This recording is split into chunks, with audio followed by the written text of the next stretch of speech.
Welcome, Internet, to the Place of Video Games podcast. It's your boy, Dat Ninja Dev.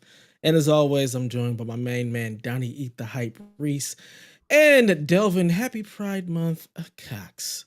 We are also joined by friend of the show, longtime friend of the network, Chase, aka the Gaming Advocate. How are we all feeling tonight, gentlemen? Good, man. Tired, but I'm feeling good. Good. That lull right there. It's like end of the day. We're all tired. We're just trying to get over that hump and just get into it. I legit thought Donnie was going to go first. That's why I didn't want to say nothing. They're like, I was trying to mess with my microphone. Yeah, just technical issues, things happening, all kinds of stuff going on. And we're all tired. Today has been a very, very long day for myself as well. So let's just get right into it. We always start with what you've been playing. So Chase, as our guest, first of all, let the people know who you are, what you do, and then let us know what you've been playing. Yeah, so my content that I do is it's consumer advocacy driven around the video game and entertainment marketplaces.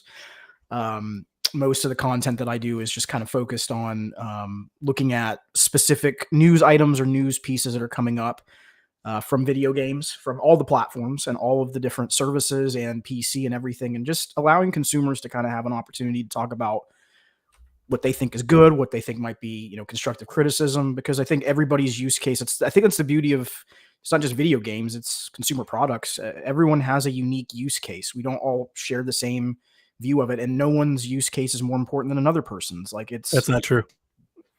Well, my use case is way more important than Dev's. I knew that Donnie was going to say that, and that. Donnie and I always disagree on that. Anyways, I'm kidding. Anyway, so long story short, you can find me over on YouTube. Search the Gaming Advocate, and you'll find me there. Excellent. So yeah, what have you been playing as of late? Anything fun? Anything new? Man, so I watched your last show. I kind of noticed a theme. A lot of people have been talking about Fortnite, and yeah, no build has got me pulled in. Shout out to Epic for making a smart decision, because I think it's brought in players that lost interest in the game and players like myself that had no interest in the build mode. And now I think Fortnite, in my honest opinion, and again, this is just my opinion, it's, I think, the best battle royale now out on the marketplace. As separate from that, I've been playing Lumo. Great game. It's a platformer. Probably one of the best soundtracks I've heard this year, just as far as the music in the background. Really, really good. I like it a lot. It's on multiple platforms, by the way, so you can check it out in multiple places. I need to hear that. Yeah. And then aside from that, what else have I been playing? I jumped back into Halo Infinite for a little bit, just because they've added some more content. I wanted to kind of see what was going on. Have they? They had an event, if you will. So I let me just say this. I've been disappointed with some of the rollout stuff for that game, but I wanted to give it a chance. And I'm not playing it again, so that should tell you everything that you need to know. I heard that people like that smaller battle royale type survivor thing that they were doing. I saw some positive feedback when that launched. It was okay. I mean, It was okay. And then also Rogue Company. It's another game that I really enjoy from Hi-Rez. And they finally have fixed some things in that game, which is good. So again, there's some positives that are out there. Those are the genres that I enjoy the most. Nice. So yeah, that's what I've been playing. Yeah, I had a friend who's really into like the battle royale scene, and once he heard that Fortnite had a no build mode, he was like, "Oh, now I can finally play this game because I'm not building." I'm like, I don't blame you, because I want no parts of that. Yeah, everybody loves it. Yeah, good decision on them to bring in all us old folks that don't want to do all that nonsense. I played it the day it came out. I haven't played it since.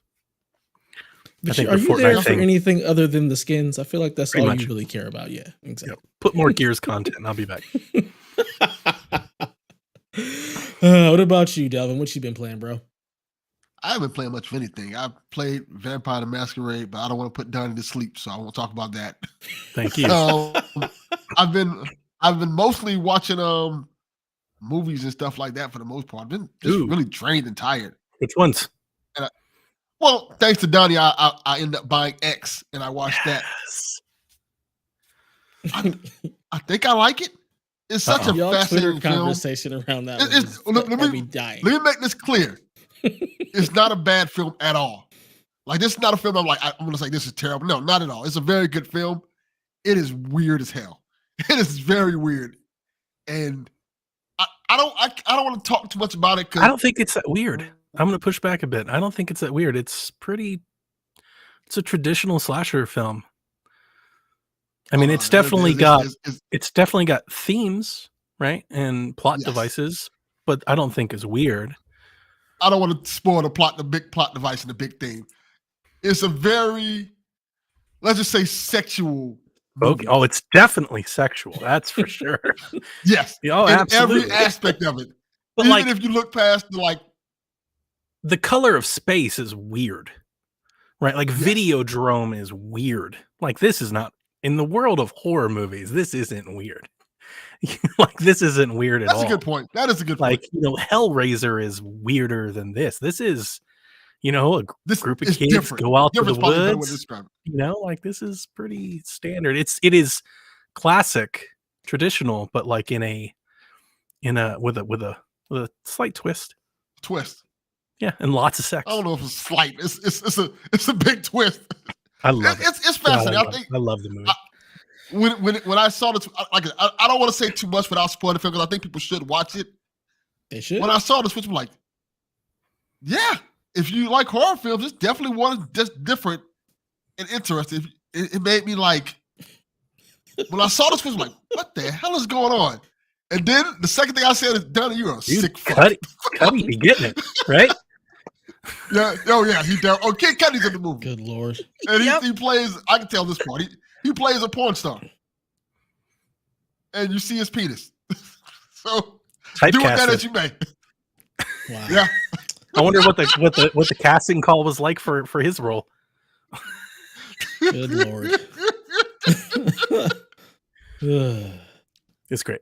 But anything else you've been doing besides that weird movie? I played on, I think it's called What Lies in the Multiverse. Mm-hmm.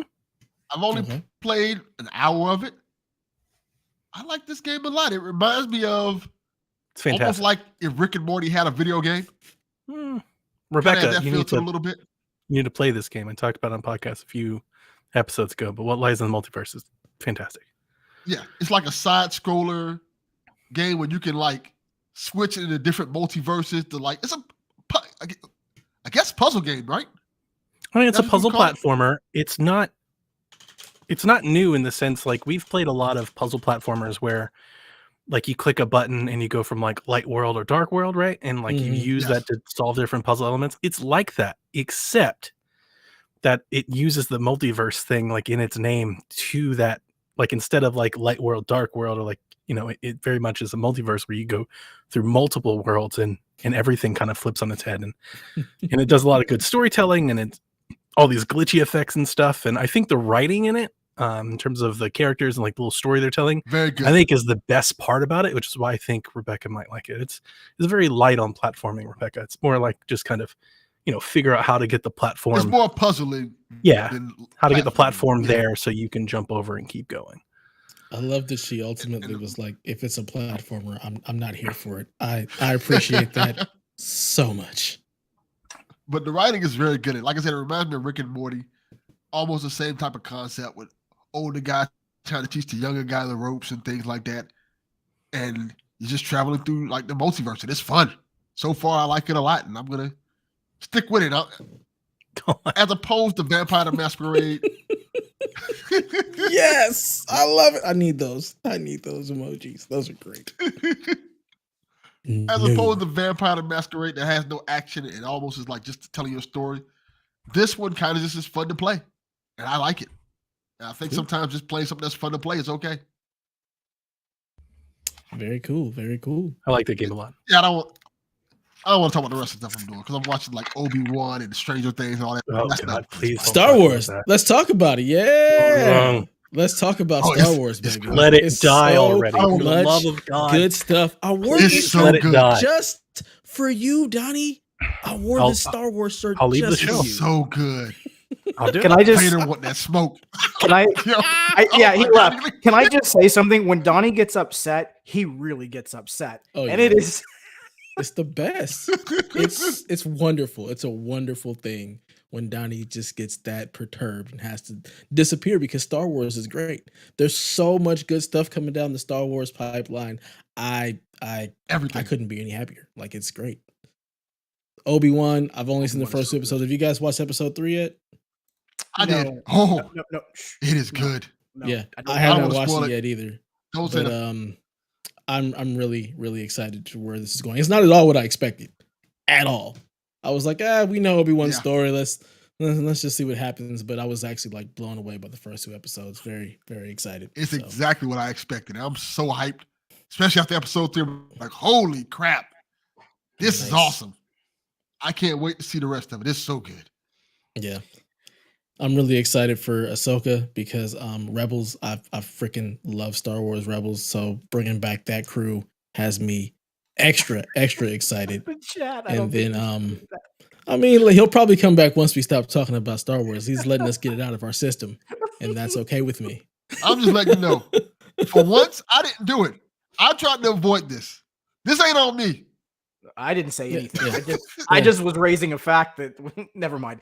So yeah, so the show is great, by the way. I think I've seen a It is. couple of complaints around like Mhm. Oh, we're still doing this? Never mind. yeah as far as the timeline, you know, there's a couple of things that people have raised, and I think they're valid concerns.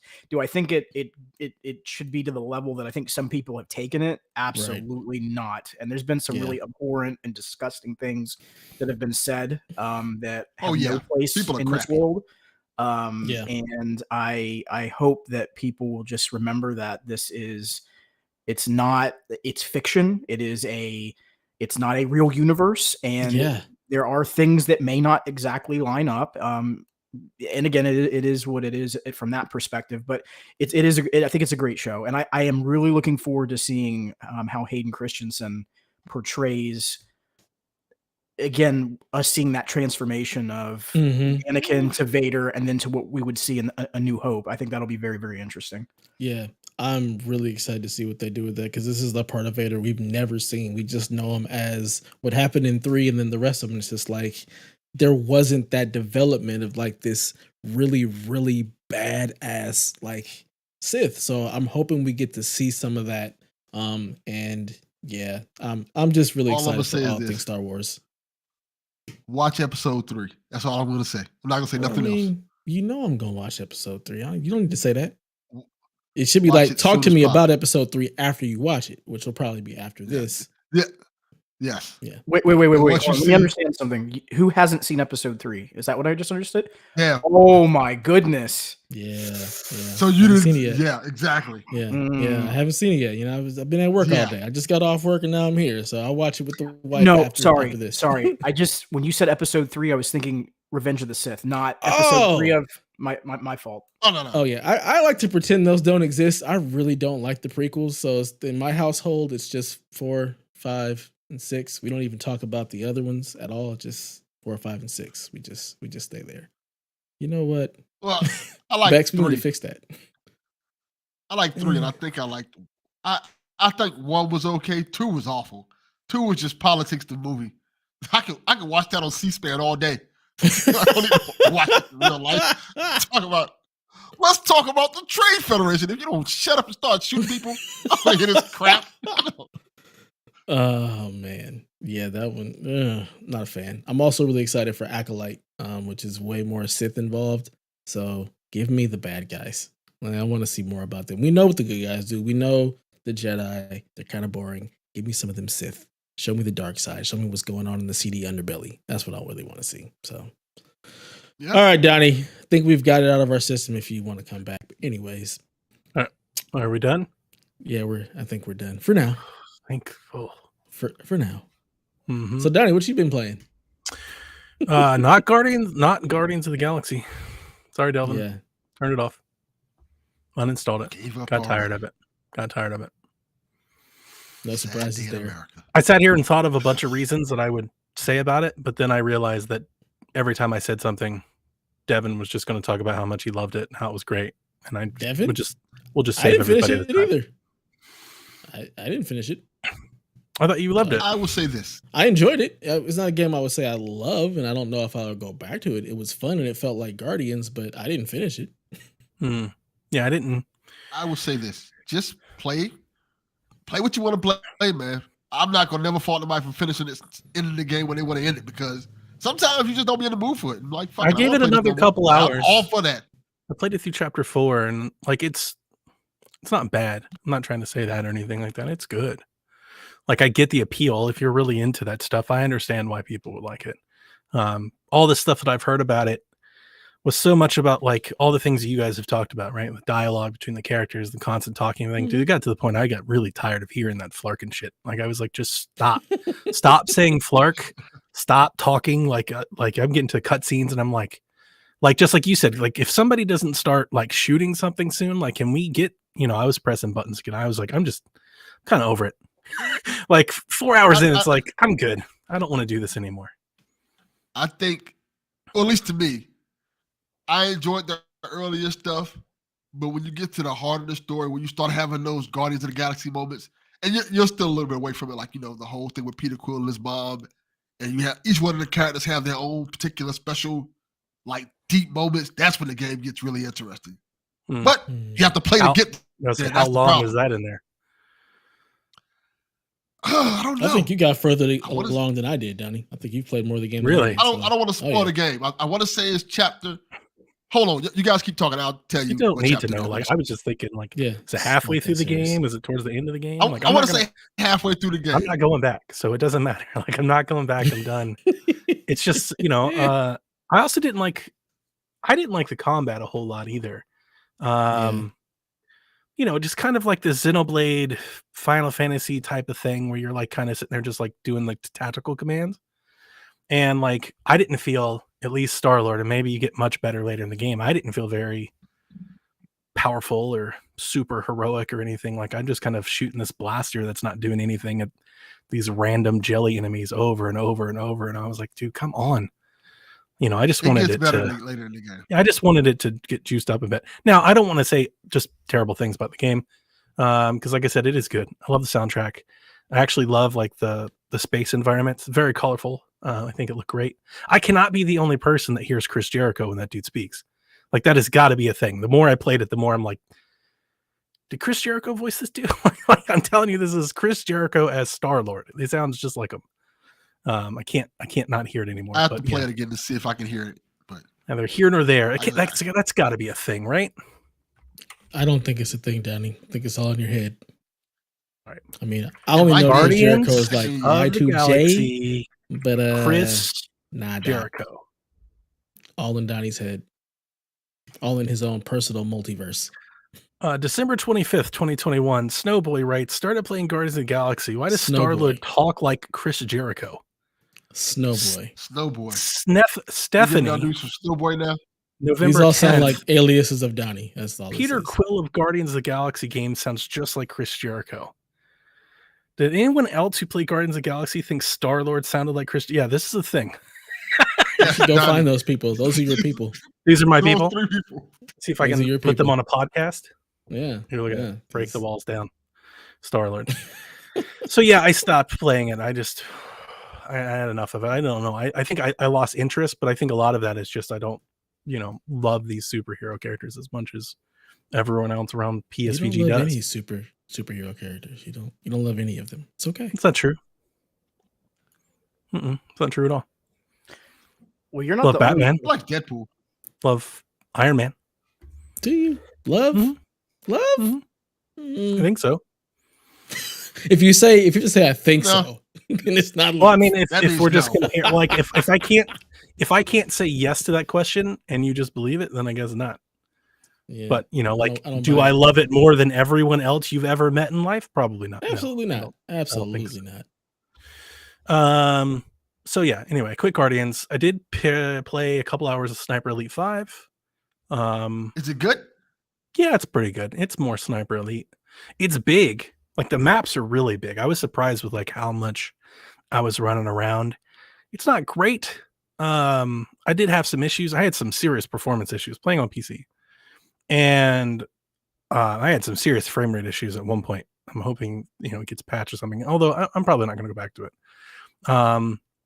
Just because I've told you guys before, I've never played a Sniper Elite game through completion. It's not a game that I like, but I've always been interested in it. It is kind of like Hitman. It is kind of like Metal Gear Solid 5. It's not as good as Metal Gear Solid 5, and I think that's the disconnect. That's the thing that doesn't make me want to keep playing, because the gameplay doesn't feel as good to play. But it is cool. I would suggest anybody go give it a try, especially if you've got Game Pass. It's fun just for an hour or two, just to see those Mortal Kombat executions. You blow a bullet through somebody's cranium and stuff like that. It's cool.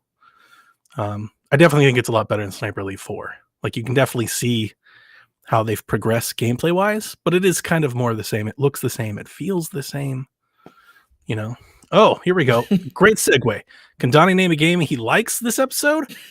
Donnie is playing Arkham Knight on PC, and I love it. I'm having a blast. I've been playing it the last 4 nights. I know why I slept on this game. I've never played this game. I played it I think at one point I booted it up and just took a look at it. I think when I became game sharing partners with Kev. I wanted that Batman PS4 back in the day, so I'm very aware of when it came out, and I remember the reviews being really hard on it and everybody hating the Batmobile, and that kept me away from it. And I also remember performance when it released was dog shit. It was barely really kept bad on PC. It was really bad on PC, and even on consoles, it was dynamic resolution, 30, 1080. Wasn't Xbox 900? It was 928. Yeah. It was just bad. It was a really, really bad, game on release. So I stayed away from it. And I was like, well, I'm just not gonna, this doesn't sound worth it. And then as we've been talking, the past couple months, I've brought up a few times, I've been thinking about going to it, and I did look into it, and PC has a lot of stuff that the console versions don't. One, I'm playing it in 4K. I'm playing it at 60 frames.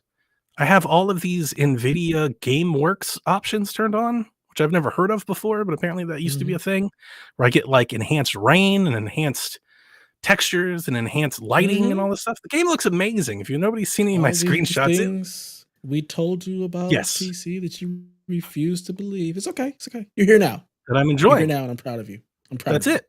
And I'm playing it, and here's the other thing. I was talking to Grouchy earlier in Discord. I don't understand what it is with the Batmobile. I like the Batmobile. I think it's fun. I don't drive. I don't drive all around the city. I'm not constantly in it. I usually fly from mission to mission, But when I get into the Batmobile missions, I don't mind it. And I think it's cool how they go ahead, Delvin. It's them forcing you to do the battle mode for certain missions and things like that. Just driving around the city in the Batmobile is fine. That's great. But when they so you don't like how they incorporate it into the missions? Because I do. That's the part. That was the next point I was going to go to. Is I think the puzzle element of it is really cool. Figuring out how to get the Batmobile around different structures or onto roofs or crossing bridges and stuff, and how it's incorporated into the puzzles, I think is a natural evolution. The Batmobile on a roof of the Arkham thing. You got a Batwing. Why would I want the Batmobile on a roof? I'm very confused by this. Well, see, that was something that I was going to mention. They're factories have different levels and stuff. Again, he has a Batwing. Why would I want the Batmobile up there instead of just flying? I don't. Because the Riddler said so. Yeah, but there's reasons too. That's usually how it happens. There are reasons. You're not flying. It's not a flying mission. You're not flying. You have to go inside the building. So the two eject in. Oh my god. Yeah, well, the two things that so from Guardians to this, that actually it's a theme. So I agree with Donnie on Guardians, but I also disagree on this one. There's things in that game in particular you're talking about right now with Arkham that it feels redundant, and it's so repetitive, and it gets to a point within the game where it's this is too much. And I kind of felt that way with Guardians, and I definitely felt that way with this game. Now, it's a beautiful game. I think it does have some cool elements, but I don't know if that's what Dev was about to say. But the fact that they constantly repeat the same type of logic with the Batmobile on the roof, it's okay, all right, I've had enough. Maybe I'm not that far yet. I mean, I've just lowered the bridge to that second island, so I think I'm just outside. I've only played it for a couple hours, maybe 5. It's a great game. Maybe 5 hours. More than I played. And I'm really having a great time. I was so undecided on what to play next. I was thinking about playing Phoenix Rising or Darksiders Genesis. I had a couple of these games I wanted to go back to. And for whatever reason, I was like, let's give this Batman thing. Like, I think that YouTube video that was like, here's what, if you've got a good GPU, here's what you can do with this game. And it's like I'm playing a remastered version of this game. Like, this game doesn't look or feel anything like the PS4 version that I play. Like, it doesn't even, it's like, it's a much, and to the point where I wish this game got a next gen patch. I wish that they would patch this game for PS5 and Series X and maybe get people to give it a new set of eyes. Because with everything turned up and everything running smoothly, I'm having a lot of fun. Nice. This is the only game that I played and I wanted to platinum, but I didn't platinum because of the annoyance of getting all the Riddler trophies. I just gave up. I beat everything else in the game. Yeah, I'm probably not going to do that either. I'm just going to play the game.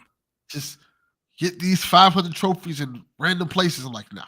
I like that shrining type stuff. That was a big reason why I wanted to play it. There's another reason why I wanted to like Phoenix Rising.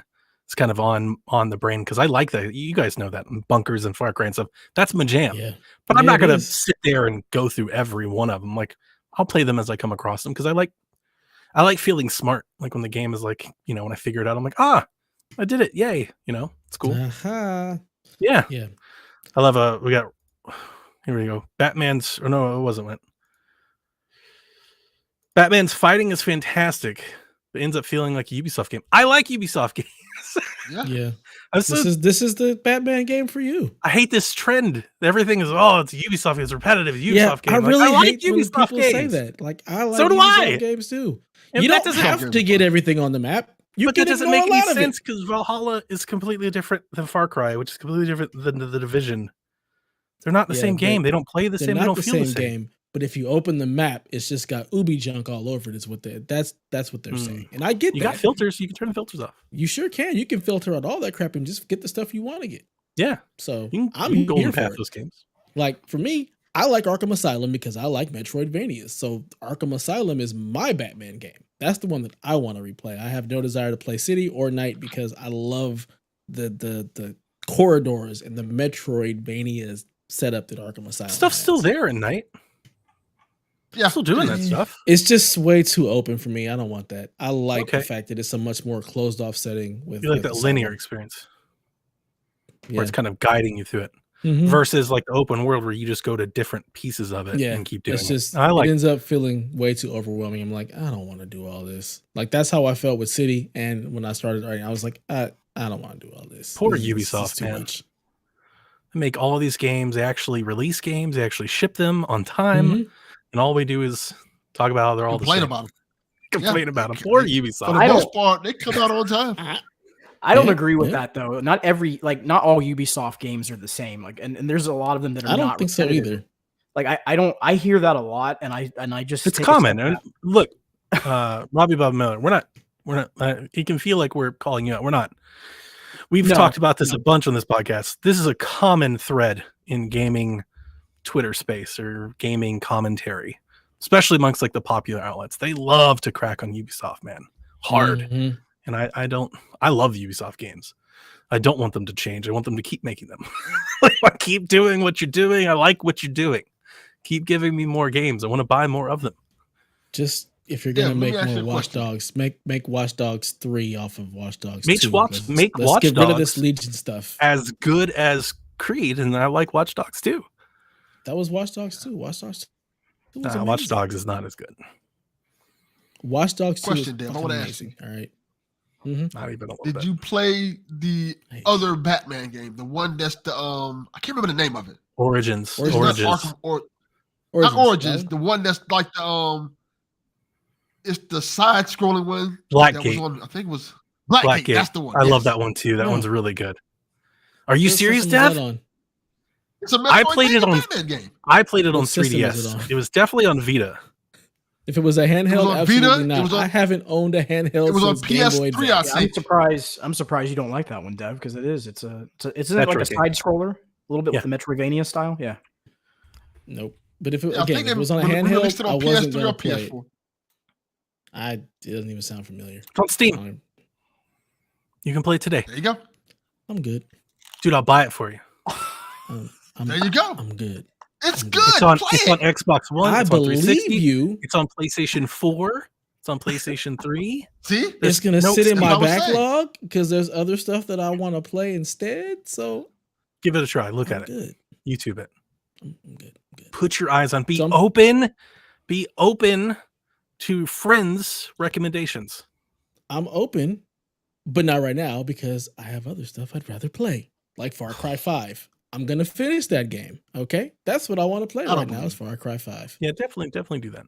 Far Cry I'm 5 still is good. playing it. Like I finally game. beat one. I beat John or whatever his name is. I beat a boss. Now John I'm Cena. dealing with the chick. I'm over in Yeah. her area. A bliss. She keeps popping up and taking me on a wonderful trip.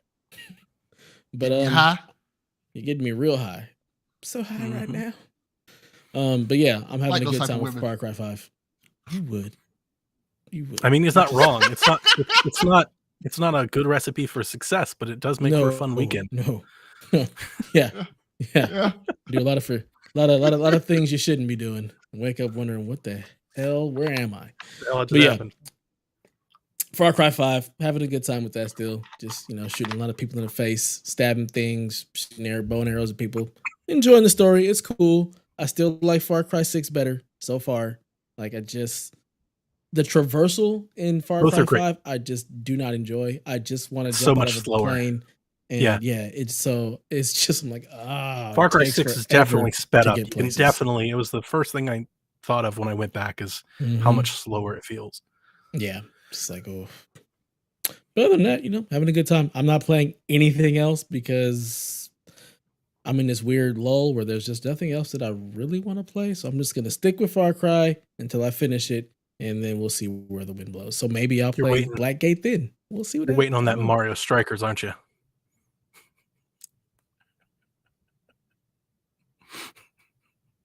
Dev's gonna leave the show now. You should have hit the crickets.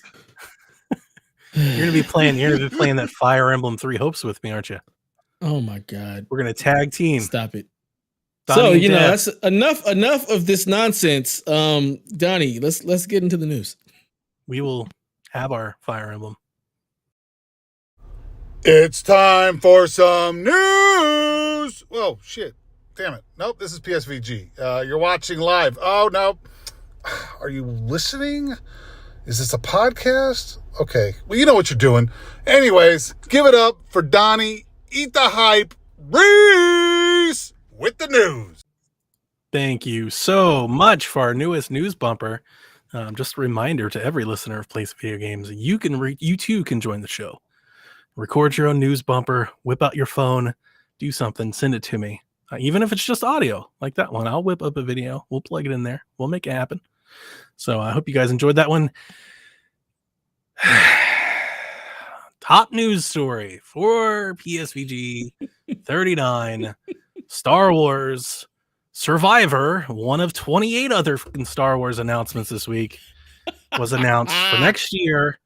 Is coming out for 2023. It takes place 5 years after Fallen Order. There's some mysterious Geralt Witcher dude in a tank that people were talking about. How hyped are you, Dev? Tell me all about it. Star Wars Survivor. I am on a 12 out of 10 for this. I'm super hyped. I fucking loved Fallen Order. The fact that this takes 5 years after that, which puts it right in line with where Obi-Wan is right now. I'm chomping at the bit. I need this right now. So I'm here for it. I love that game. I'm glad it's getting a sequel, and I can't wait. I loved Cal Kestis. It's a great character. I love the crew. So bring it on. Let's go. You go. Yeah. It's a celebration, bitches. It is. Is it? It is. What do you think, Chase? I feel like I need an advocate to advocate for my take on Star Wars. You can't advocate for yourself? No. I just feel like it's falling on deaf ears at this point. So there's actually, let me just say from a personal standpoint, and I actually want to talk about this in a much larger context, and I promise I'll keep this brief because I don't want to go into a huge breakdown. You don't have to. But personally, I really did like Fallen Order. And I'm excited for the game. I think it'll be a good one. Now, that being said, there are some complaints that I have with the first game that I hope that they fix in the second game. Specifically, the checkpoint system. I wasn't a big fan of that. I think they need to rethink that completely, and we'll see what that looks like if they do a reveal. I'd like to see a little bit more. But there's an interesting trend going on. I don't know if you all been kind of catching this. Kotaku's written about it recently. I think IGN just had a conversation around this. But this movement of entertainment and the metaverse and everything else, like this stuff is all, like Dev was just saying, this stuff's all intentional.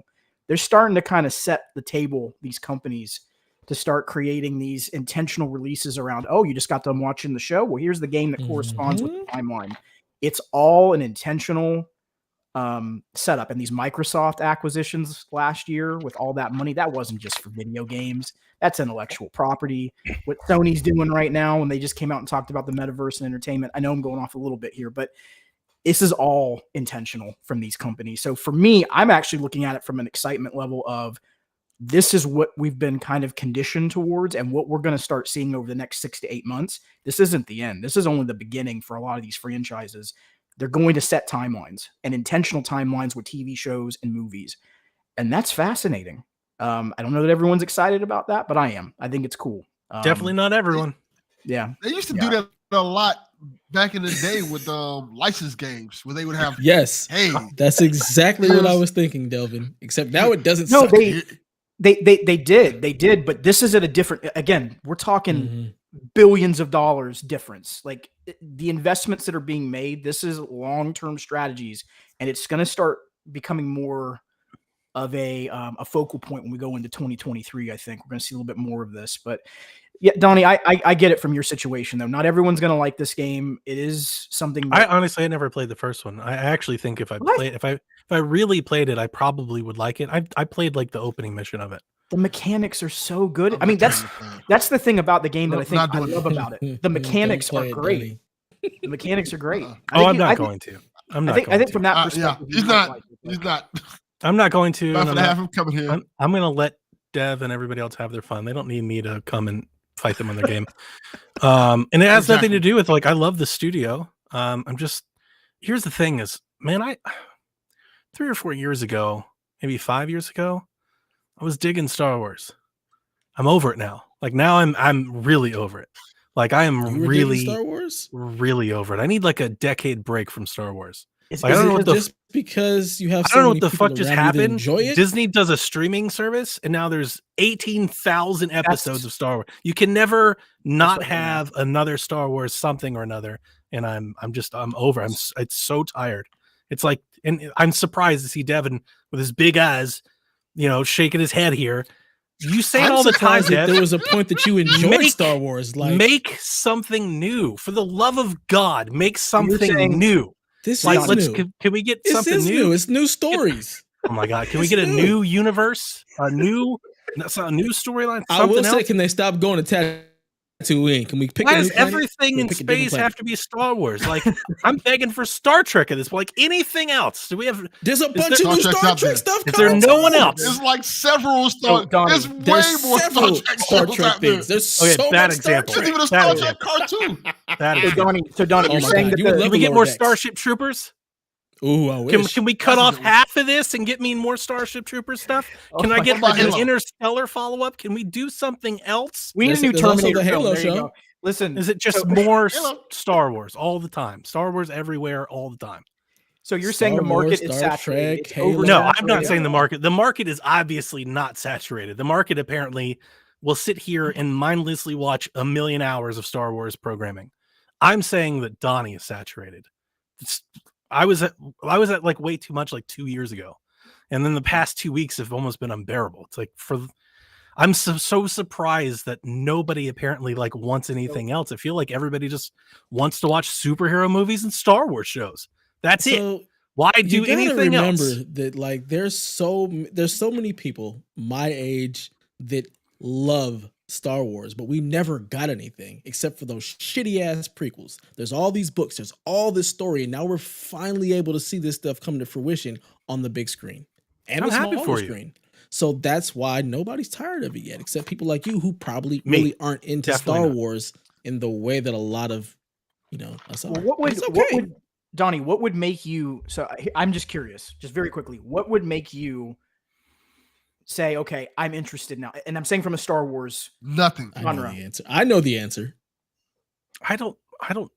I just need a break. Really. I needed to. That was the thing about Star Wars, is that we would get a trilogy.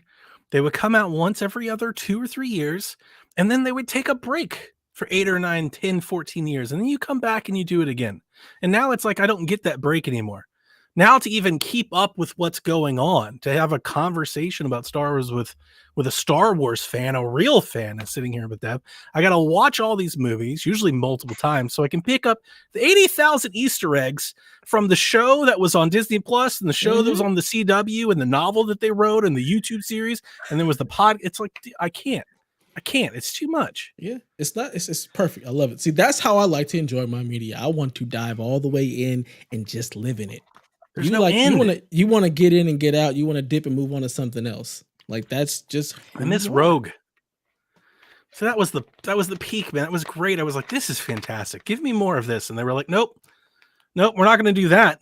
There is more. We're going to give you 18 TV shows you've got to watch instead. Andor is more Rogue. Instead of this amazing hour-and-a-half movie. Nope. Good shout. How about 88 hours of serialized TV programming that you have to subscribe and watch? Here for it.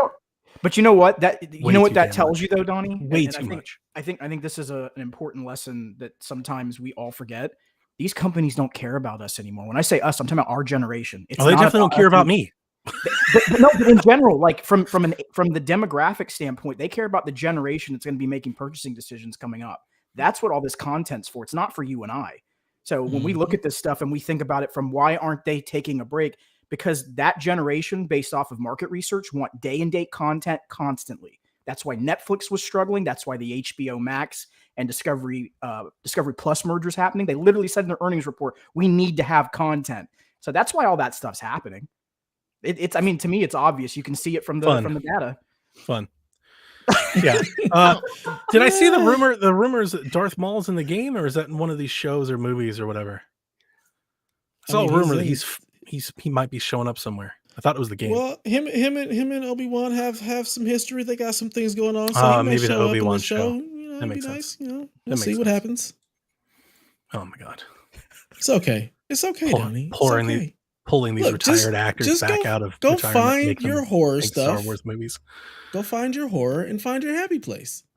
That's all. You don't have to pay. My happy place is right here, hating on the things that you love. This is my happy place. This is my happy face. There you go. I'm doing what I love. I don't want you making that face. That's not a happy face. That's I'm doing face. Nothing gives me more joy. Well, on this planet. Star Wars, baby. That is a merchandising opportunity. That needs to be put on a shirt, what he just said. Star Wars, baby. Let's go. In all seriousness, I'm happy for people that are excited for the game. I know a lot of people like the game. I'm sure it's probably a really good game, knowing the developer, but to me, it's just my Star Wars soapbox. Maybe I'll probably play one of them at some point, like years down the road. Like I am Arkham Knight right now. Here I am way out of time playing Arkham Knight 7 years after the fact. Timely podcast. On a PC. PC. You guys talk about the Star Wars game. We did. You told us, fuck you. We don't want to play I'll that. come back and be like, guys, I love it. What's gonna happen? Please be excited. A Sony State of Play is announced. It comes out tomorrow. It'll have 30 minutes of what? You said, please be excited. I said, no. I choose not to be excited. You'll have 30 minutes of exciting reveals from their third-party partners, plus a sneak peek at several games in development for PlayStation VR 2. Confirmed Horizon Call of the Mountain will be there. So, PlayStation fans. I have questions. Just for you guys. Off the surface, do you think Horizon Call of what is it called? I don't remember that name. It's going to move like Call of the Mountain is going to move PS3 VR units? If it's as good as one? Like if it's a launch, if it's like, regardless. Is it a launch? I mean, I'm pretty sure it's a launch title, but that's not what I'm trying to say. If it becomes like that must-have launch title game, then sure. The question is, do you think it's going to be that game? I don't think it is. I think it's going to be good. I don't think it is. It's going to be great. And it's hard to judge it at this point because we don't know. Yeah, it is. We don't know what it is, but what they showed in that first little snippet didn't I wasn't, oh my God, like this is going to be the next thing for VR. I didn't see that. Well, let me ask another question then. Is Horizon that game? Well, do you think Horizon in general is like a system seller? Like people like, this is what I was asking our chat earlier. Like our place, look, we have a lot of people that love Horizon.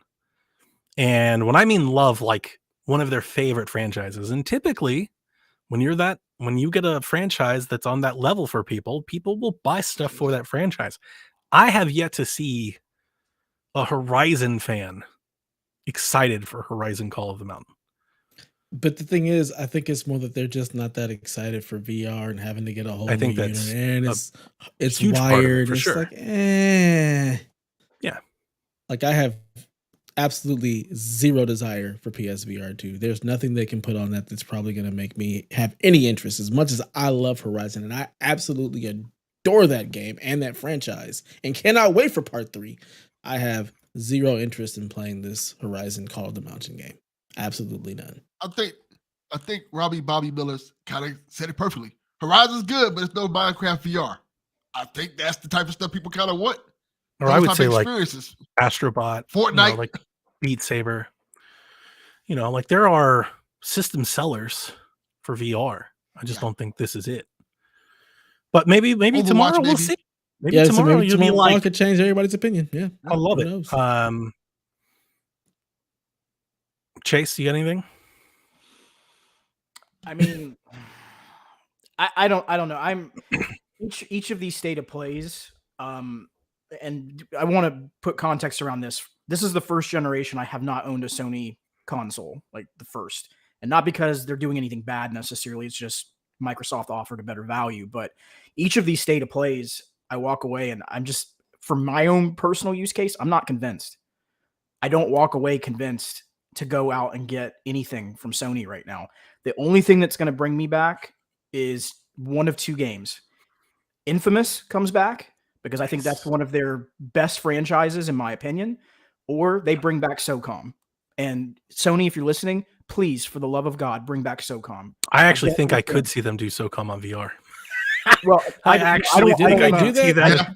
I don't want that. But I just want Careful them what to, you like, wish for.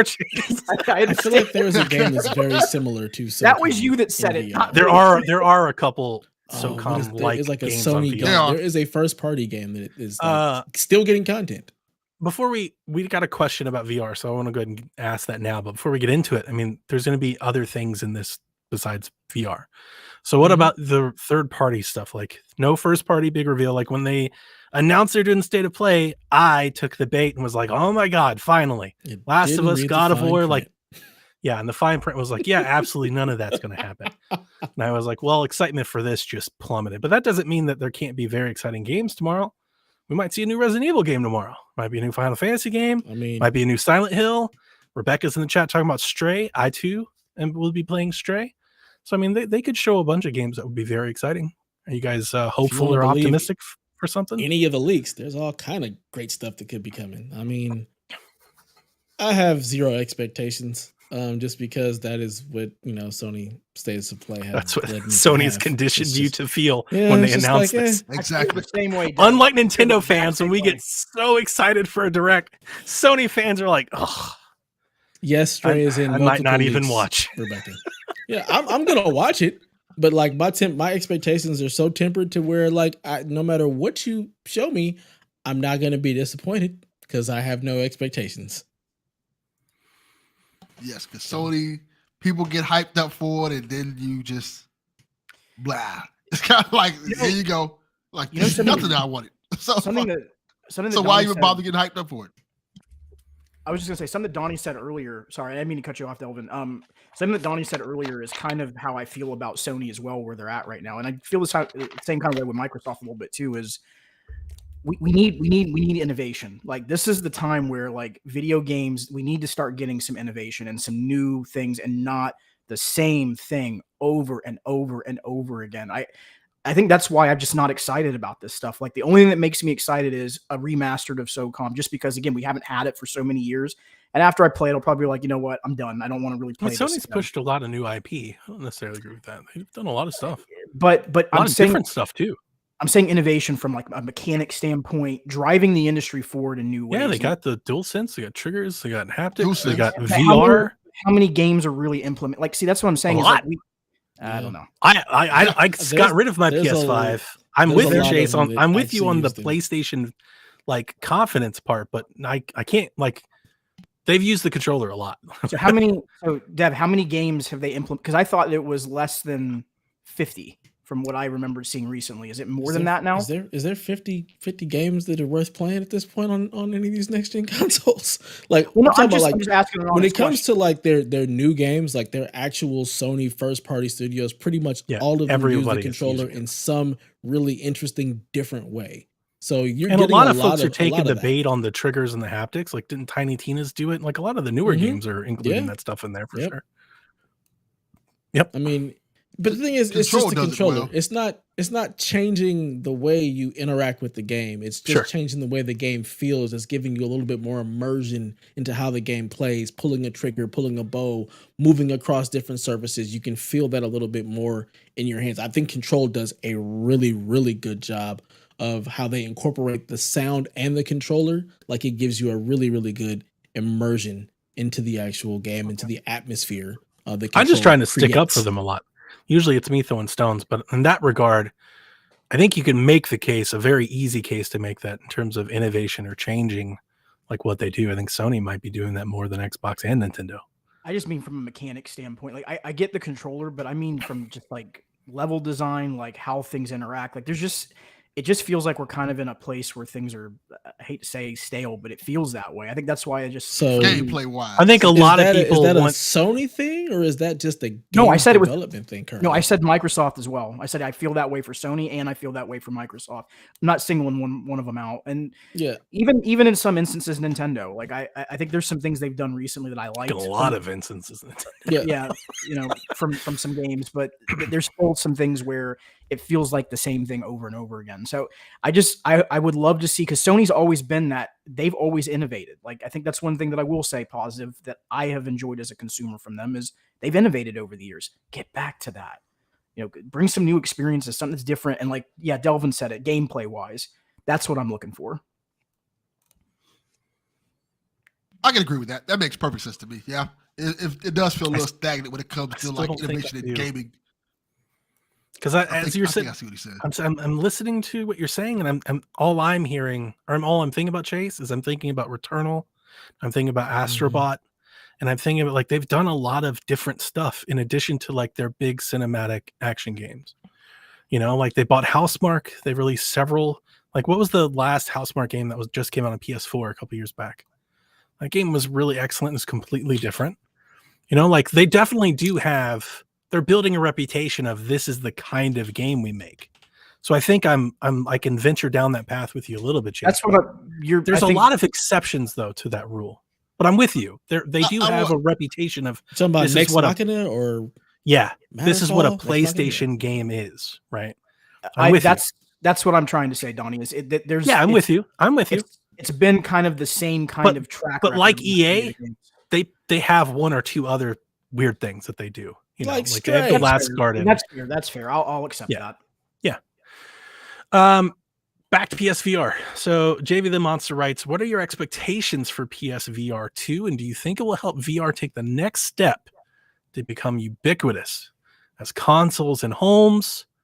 And I'll answer first. And I don't think VR will ever become as ubiquitous as consoles and homes. Like, they're just a very, very, obviously they're very different platforms. Everybody knows that already, but how you interact with them is completely different. A video game console can be a streaming box, can be a movie player. You sit down in front of it, you can stand in front of it, like you can do all these different things. A VR unit is very isolating. And as somebody who's had multiple VR units, I can tell you that a lot of times I would choose not to play it just because like I didn't want to like get up and do it all. Like, just sometimes you just want to like crash, like I play video games to relax sometimes. So like, I think that's really hurting it. Also the fact that it is difficult to bring the family in. You can do it. It can be done, but then you get this like game of like trading the headset and readjusting the headset for everybody that comes through if you're all playing Beat Saber together or something like that. And then the whole immersion aspect, like I can't see people but I can hear what they're saying to me and stuff. You mean you're not putting on the VR headset to escape the family? I'm confused. You could do both. You could do both, but I think that is just a very natural delineation its appeal will never be as great, I don't think, because of like those just the platform, like just its mode of transport. I will say this. I think looking at VR the way it is now, I would say no. But if it can advance to the point where it can become just as simple as, hey, like Google Glass, like you put on some glasses and you're in your own world. And that's AR. That's a completely different thing. Yeah. I think it depends on how you do it. I think you can do a good blend of AR and VR together to make it work. But like I said, that's something light years away from now. Well, I think the only way, I've been said this, the only way you truly can get VR to work is to get the common person to want to use it. Like use it for Facebook and Twitter and things like that. And not necessarily gaming, but gaming is also there. Yeah, metaverse, baby. You make it simplistic for exactly. When you make it simplistic for everybody to want to get into it, then they'll kind of get into it and get along. Stuff like YouTube. YouTube is simple. You go on there, you watch funny videos, and that's why YouTube caught on.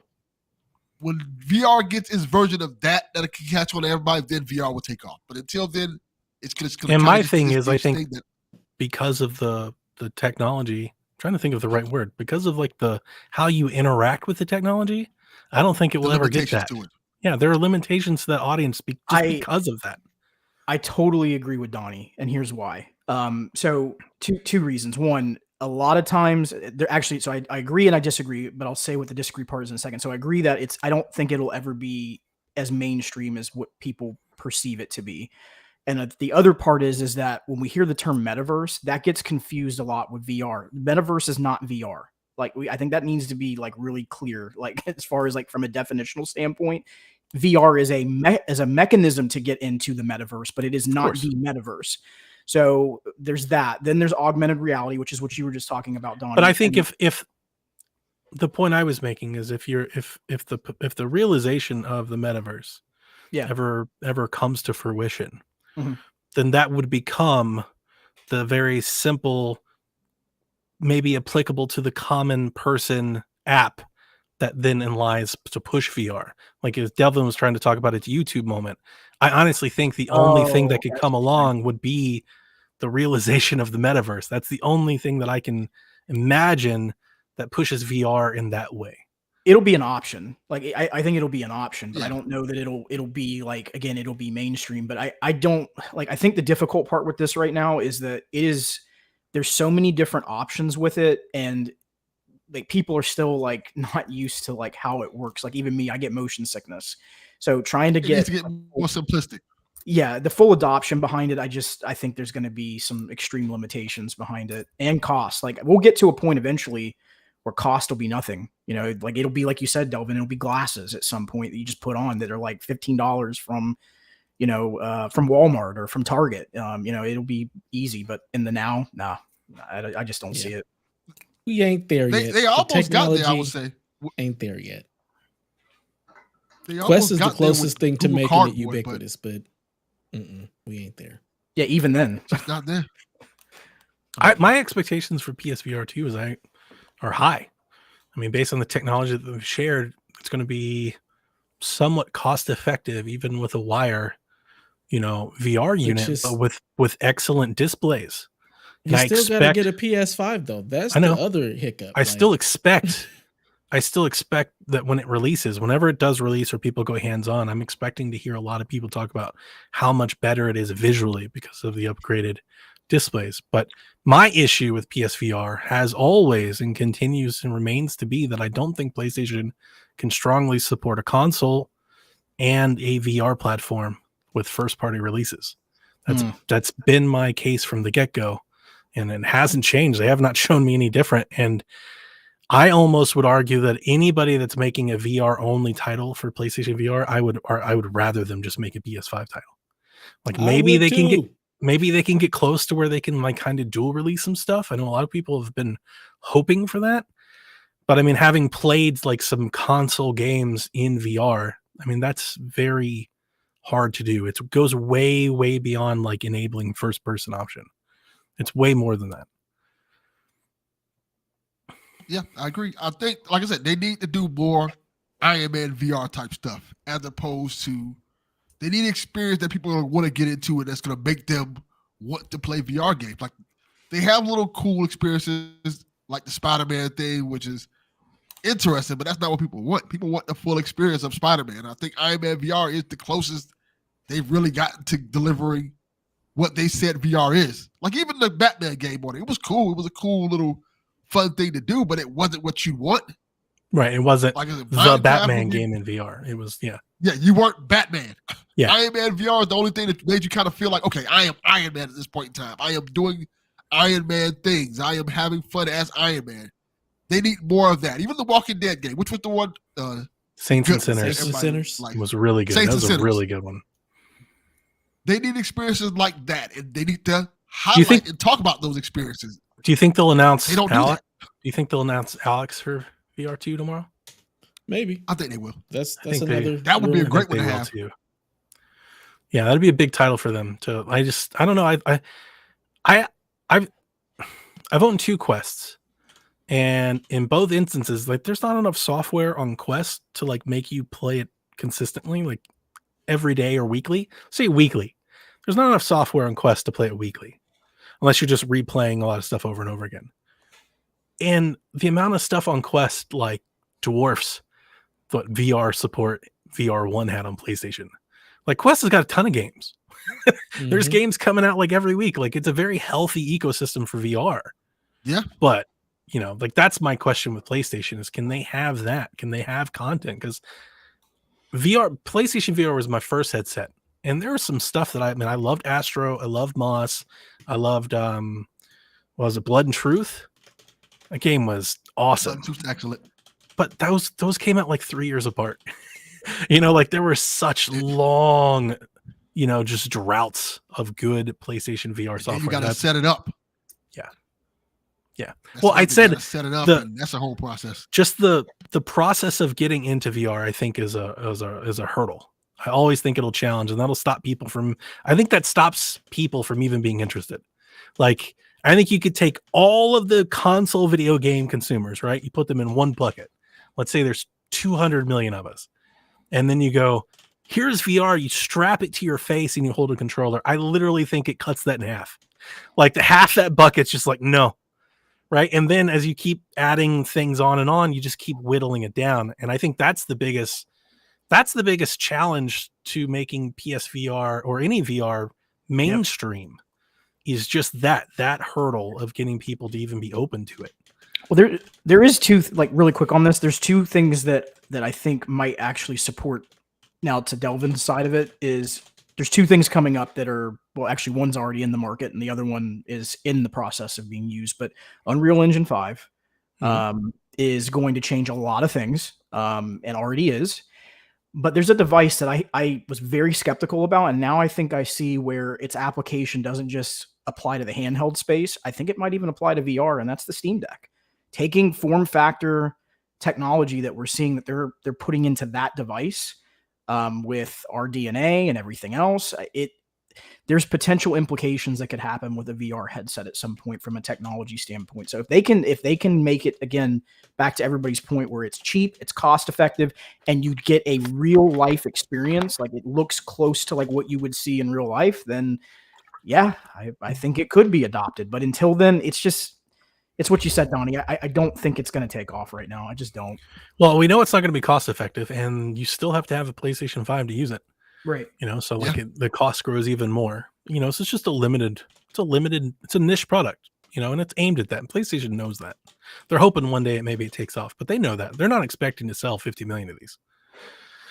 I think they'd be happy if they could get to 10, you know, to be quite honest with you. Yeah. I'm trying to think what they might show for VR. Among Us? Blood and Truth 2, probably. Blood and Truth 2 would be Among Us. dope. That Among Us demo, that trailer in VR for Quest looks fun. awesome. It looks like so That'll much look fun. great. I just want to play with the controller though. I don't want to play it in VR. So I think there'll be some stuff to announce. I asked you guys about third parties. Is anybody hopeful, really optimistic of a big third party thing tomorrow? I don't know about big, but I think do so. want to see For Street VR? Fighter 6. Street Fighter. That's big. Hmm. Street I feel like Fighter's it's huge, niche. dude. Street I feel like Fighter's it's big, niche. man. Who among us here play Street Fighter? Like for real? I do. Occasionally. What does for real Exactly. mean? Like, what does that mean? I feel like it's niche. I feel like people Like you have to who have a controller in your hand and play it. Yeah, I feel Yeah. like it's not Like I every think month? It's No, I don't play it's Street Fighter big every in like month, the but- fighting genre. Like, but I that- played but I still feel Street like that's Fighter niche. on Switch like last month. You know, I still regularly play Street Fighter. Elaine Street does, Fighter, I yes. think, is Where's a good Elaine? one. Where is he? That's a good one. Yeah, I own a I Street feel like Fighter that. arcade And cabinet. So yeah. Yeah. there's also the possibility of a Modern Warfare 2 announcement because Yeah. we do know they have that partnership. But those are probably the Marketing only agreement. things that I can think of. So I want it to be Resident Evil. yawn. Resident Evil We're or gonna see Silent the Hill. Cowboy Collection again. Definitely gonna Oh. show us. I Yeah. would like to see that, and with the release date, there's a rumor about that coming out very soon. That it's releasing soon, Mm-hmm. and it's out Yeah, now. they're gonna just That'd be show us the great. release date. Do you think they might do anything with so we've got the PlayStation Plus, rebranding and everything. Do you think that is that what you're getting at, Donnie? Like maybe a major announcement around that with a game, like maybe like Hogwarts. I'm just thinking out loud. No, Something honestly, really- not with the game, but I'm glad you said that because this is a point that I've brought up every time we've talked about PSVR 2. And I'm going to bring it up again. I don't think we're going to know tomorrow, but I'm going to bring it up again. We don't know what happens to PSVR 1 owners, like back library. Like, are you going to have to rebuy Beat Saber? Are you going to have to rebuy like these service platform games that honestly, that are like the most popular VR games? Are they going to force PlayStation folks to rebuy them? Because That would Chase, suck. when PlayStation Plus was first getting these tiers and revamps, I actually floated the idea.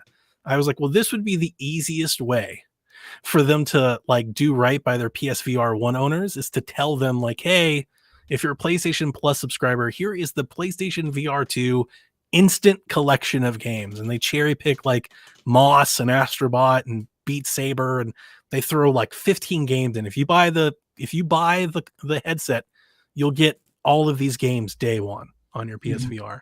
I was kind of hoping that they would do something like that, because I will tell you this. If they trot out and they're like, yeah, if you've bought Beat Saber, you got to buy it again. It's not a good look. Oh, God, that's going to be terrible. That would be such a bad move.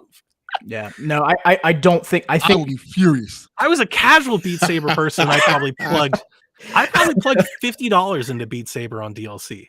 I would hope we're at a point now that they realize that would be a catastrophic do that, PR, like PR failure to even go down that pathway. But then again, we've seen them do other things that we thought would That's be, why I was hoping don't like think they they would would do, because they did that on PS5, right? They did the Instant Plus collection, whatever. Mm-hmm. Just do that. Just add just throw 15 VR games into that. Just be like, if you buy it, then you get these games. Delvin, did you say they've done it before? Is that what you just said? I thought Oh, that's they what you do. said. They do it Yeah, I all. said I don't even think they care. They You- do it off. They don't care about You, it. you didn't Hurt see their our internal memo on abortion? They're gonna give us that bullshit and start talking about some cats, and dogs, and shit. Yeah. So Yeah. I don't know. I'm They've excited had to see what they some- have to say, I guess. I'm always excited whenever any publisher makes, talks. So maybe they'll show Infamous. All right, let's move on. Let's kick it into high gear here. PlayStation leakers corroborated this month's essential PlayStation Plus games, which were confirmed today by PlayStation. So this month, if you're an essential tier subscriber, you'll get God of War, Naruto to Boruto, Shinobi Striker. It's a mouthful. And Nickelodeon All-Star Brawl. That's that game you like, Delvin, right? Yeah, it's a good game. It's a good game to get for free. Nice. Didn't they already give us God of War I have no idea. with the PlayStation With collection? With the essential- collection, yeah. with If you've got the collection, yeah. So they're PS5, just yeah. giving us the game Mhm. again? Pretty Well, it's much. not you. These used to be PS4 owners. Yeah. See? But those PS4 owners still could have taken advantage of that. They just couldn't. Like, Yeah. Um, So- Sony has look. Nickelodeon Man, Brawl's a good game. look, Definitely get it. if you keep giving games away every month, eventually you're gonna have to return. Right? You got to play the hits every now and again. Sony has released a patch to the PAL versions of their PlayStation 1 and 2 games that will achieve 60 hertz refresh rate by blending frames, which kind of gives like this ghosting effect in movement. I watched a YouTuber play it and they were like, it's definitely better, but it's different. It's weird. I don't know. Like, I don't think anybody cares about what the PlayStation 1 games play like, right? Like nobody's playing these games. Nope. See, Nope. yeah. I always talk about it because I care about backwards compatibility, but when I say things, I just read your faces and I'm like, nobody cares. I bought a PS3, so I don't have to worry about that shit no more. Fuck that.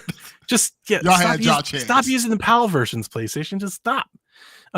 Jim Ryan did another interview. Or he had another thing. He didn't give us any cool. He didn't give us any cool quotes this time. Damn it. But he did give us this. PlayStation says half of its releases will be on PC and mobile by 2025. Sounds about right. Was anybody expecting anything else? Nope. Yeah, not surprising. Yeah, it sounds about right. I think they'll cherry pick the ones that they think can be profitable and they'll port them over. More games announced for Game Pass. So, as we already mentioned, because it leaked last week, For Honor, their new big collection, whatever, it's out today. Ninja Gaiden Master Collection's out tomorrow. Assassin's Creed Origins, Chorus, Disc Room, and Space Lands from Far Out come on the 7th. Assassin's Creed Origins gets that new 60 FPS patch, which people are excited about. Chorus, it's a pretty cool game. If you get a chance to play it, it's beautiful on next-gen hardware. If you've got next-gen hardware and you want to see something really nice to look at, like definitely give Chorus. It's pretty cool. Game Pass Ultimate members will also receive Assassin's Creed Origins, the Deluxe pack, which gets this Ambush at Sea mission and the Desert Cobra pack. And then the games with gold titles are Avon Colony, Project High Rise, Super Meat Boy, and Rascals. Why'd you even add those? Why?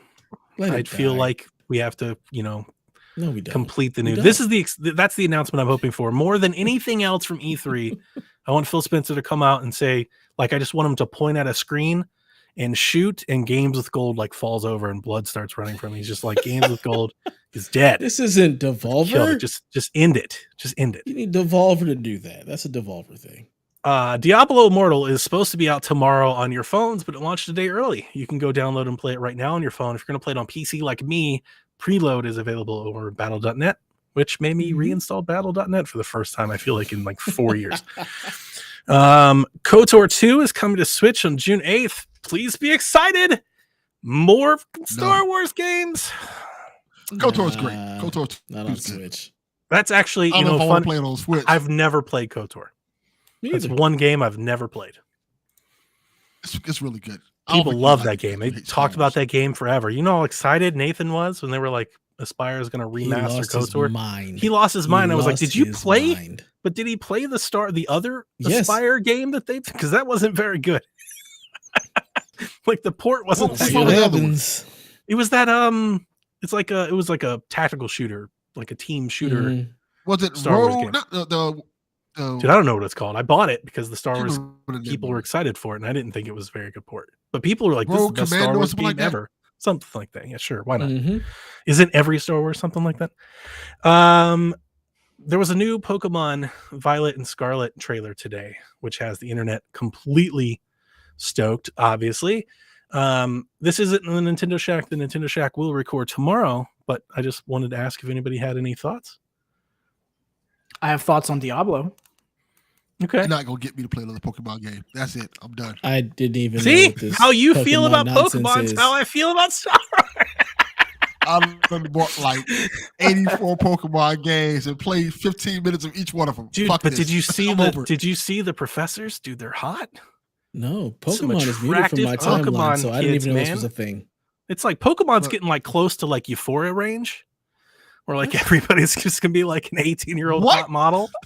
Why? So I'm definitely getting Pokemon Scarlet. I was all in though. I was all in when they showed the starters. I think this starter generation, I think, is my favorite like new starter generation since the 90s. Like I absolutely adore all three of them. So I'm all in. And I thought the game looked good. Like they're focusing on all the like big exploration. Go anywhere, any order. Like they're doing the opening up thing. They're changing the formula, which is what we've seen them like with Let's Go and Arceus. Like they're aware of their staleness. They're working on it. but I'll definitely getting it. Now the difference is because the last two have burned me, I'm only getting one.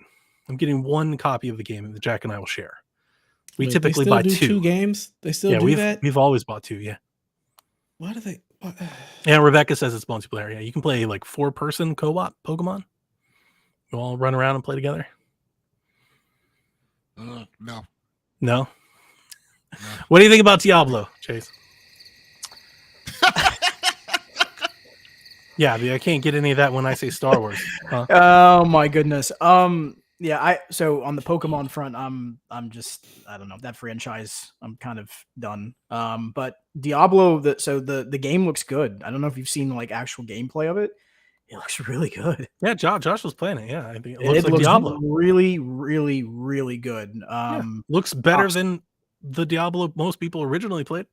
It looks way better than that. And I was shocked because I hadn't seen it yet. I hadn't seen some of the gameplay, and I saw some of it. I always thought it would look good. Yeah, I mean, like when they first showed it, I was like, it looks good. I just had no interest playing on my phone.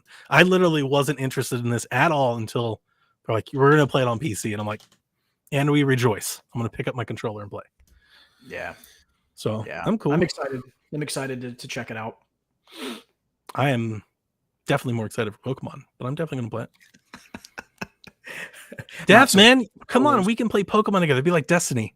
I mean, you can raid. You're not getting me again. Come on, man. We can raid. Dev, frames per second. Who's your favorite Pokemon? It's okay, Rebecca. He knows not. He doesn't know what he's missing. Dev's like he's the Squirtle guy. Who? He likes the Squirtle. Squirtle. I could see it. Nah. Squirtle Squad. Yeah. Dev's on the Squirtle Squad. It looks like he likes Squirtles. Nah. I hate Pokemon.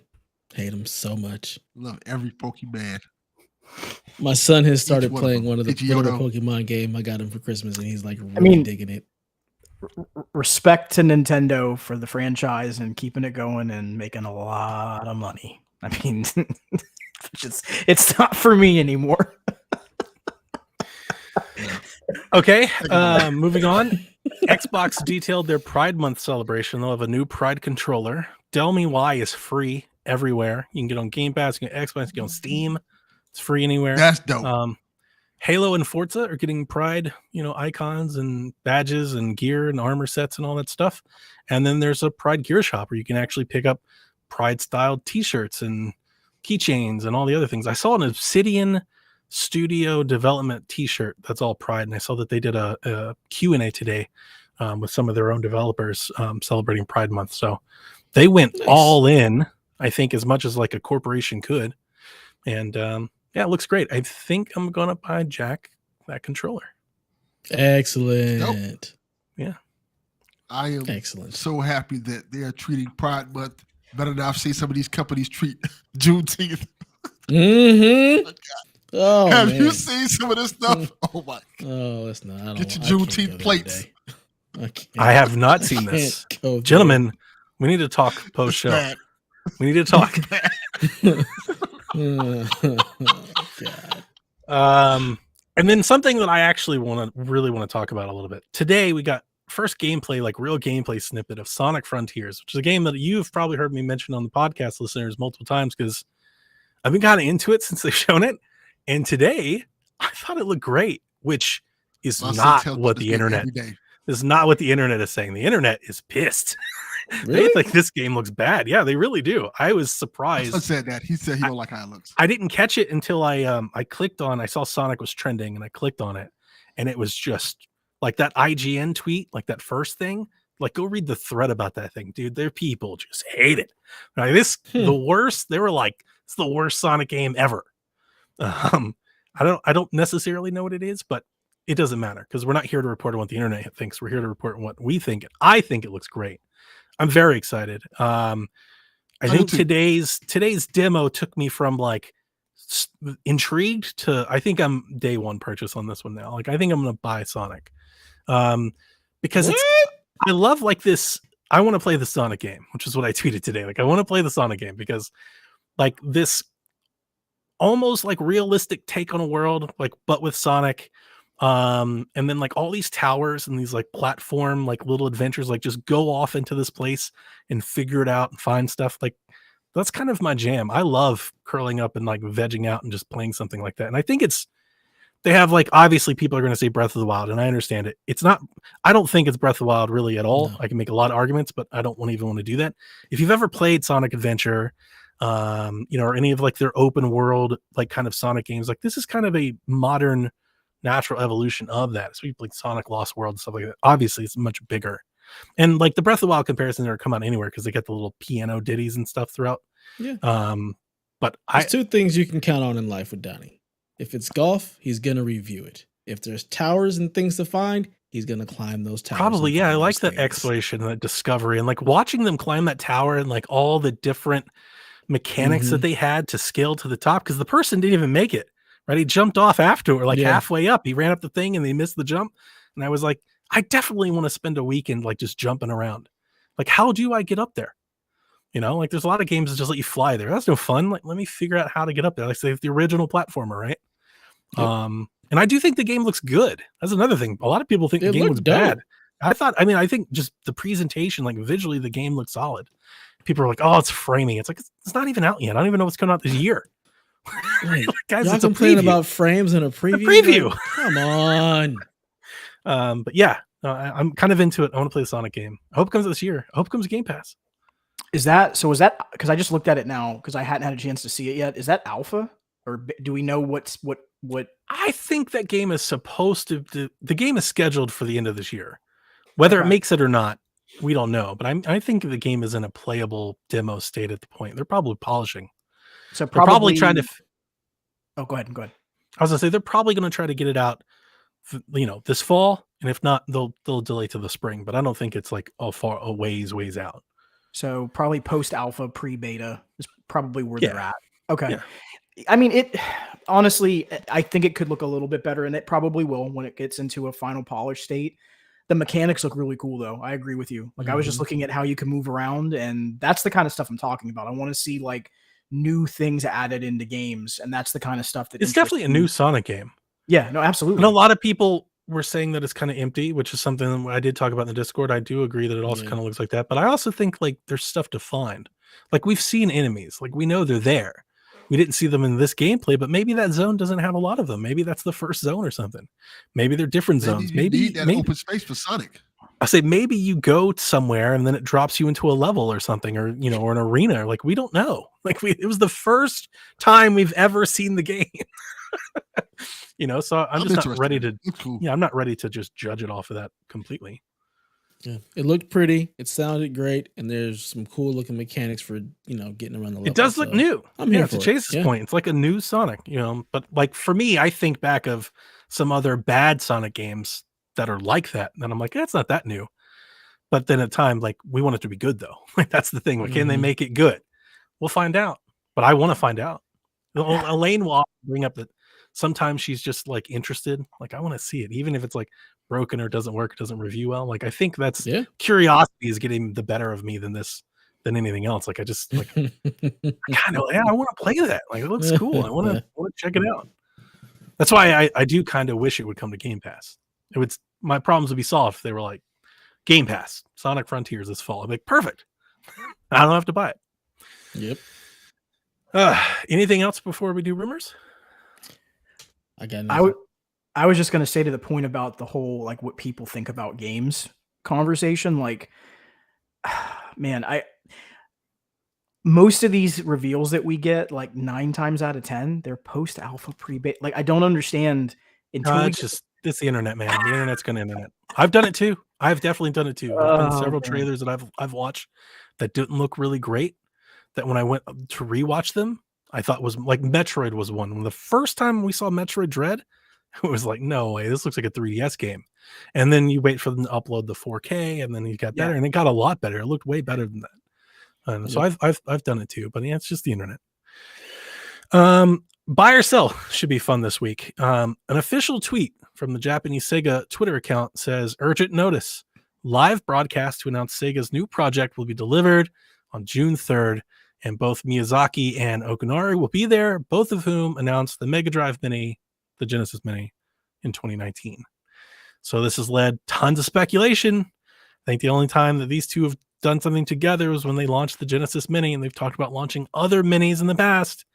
They've talked about Game Gear Mini, Saturn Mini, or the thing that I've been asking for ever since, Dreamcast Mini. For the love of God, make the Dreamcast Mini. I want a Dreamcast Mini so bad. Power Stone I 2. would love that. Oh, Chase, you ruined it. Damn it, you ruined it. No, I didn't. Sorry. Love that game. There's Now I other just want- games. Oh, God. Now. There's something else on NBA Dreamcast 2K. besides Power Stone. Oh, With Iverson on the Soul cover. Oh, man, Calibur. that's so good. Soul Calibur. Now we're talking. Dude, yes. Ready to So, rumble? first Marvel thing. vs. Capcom 2. Carrier, Before we ready do to this, rumble. first thing, buy or sell this. I mean, it's not a rumor. This is a thing, but do you think, are we so lucky that we'll get the Dreamcast Mini? Or do you think it'll be like something dumb? No, it's gonna Like be a- something else. It's Like a not gear Dreamcast shop? Mini. Like we're gonna opening be- a t-shirt it's gonna shop or be- something? Keychains. Keychains? Get your Yeah. Dreamcast keychains. They'll do the Sonic Is that a fridge. project? They'll do the Sonic fridge. You get a Yeah. Sonic and Tails fridge. Gotta go fast.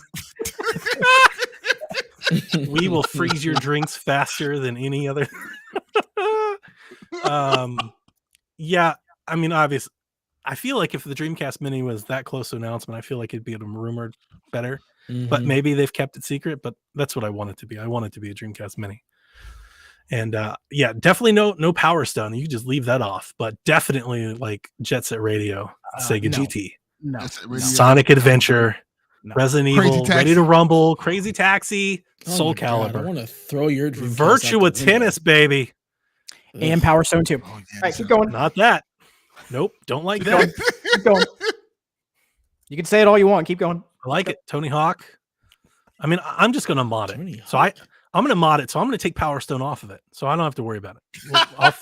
I'll fix it. Listen, I'll that's fix it. that you do whatever you need to do. I mean, why would anybody waste the storage space on that? I mean, Why do you that even could need be a another Dreamcast game? Mini? Just put the emulator on your PC, and then you don't have to worry Nah, about any of this nonsense. But I want the little I want a box. Dreamcast Mini. I want the I little can- controller. It's not the same without the controller, man. Oh my God! Please don't make me use that controller. How are they going going to do the VMU again? That was Please the don't. thing I They- saw a lot of. Yeah, I'm with you, Dev. I don't think they will. Please I don't. think they don't. do. I think Just at make best, one maybe, built into the controller. maybe they have like a little LCD screen like in the controller that does like an animation Yeah, or that something. you can't pull out. But they could just not even do it at all and just give you a Dreamcast controller with that one. Yeah, let's not drive up the cost, please. Let's not do all that nonsense and make it cost. I'm more thinking than $100, 20 games, Dreamcast Mini, 2 controllers. Probably That's one, perfect. $79.99. probably one controller. But yeah, I'm very excited. I hope it's free. I want to mod it and put all of my favorite sports games. Like my Dreamcast was great because I played Code Veronica on Dreamcast, played Tony Hawk on Dreamcast, and I Great played game. like a bunch of horror games. I always remember NFL Code Blitz. Veronica. I want to put all that stuff. Blitz, yes. Crazy So Taxi, good. crazy. Yep, Ready to Rumble. NBA Dude, I haven't Showtime. played Ready to Rumble in years, Dev. The game was amazing. Oh, It okay, was. sure. You didn't like it? One game. There's only one game that I played on Dreamcast, and that was Marvel vs. Capcom. That was That's literally- another one, which That's I another probably care game. won't less be on about there. anything else on that. It system. They're not definitely gonna- won't be on there. Yeah, they're not going to put that on. Then it's a waste. Dreamcast Mini. I'll fill up another cubby. Next rumor. This rumor sucks. There was the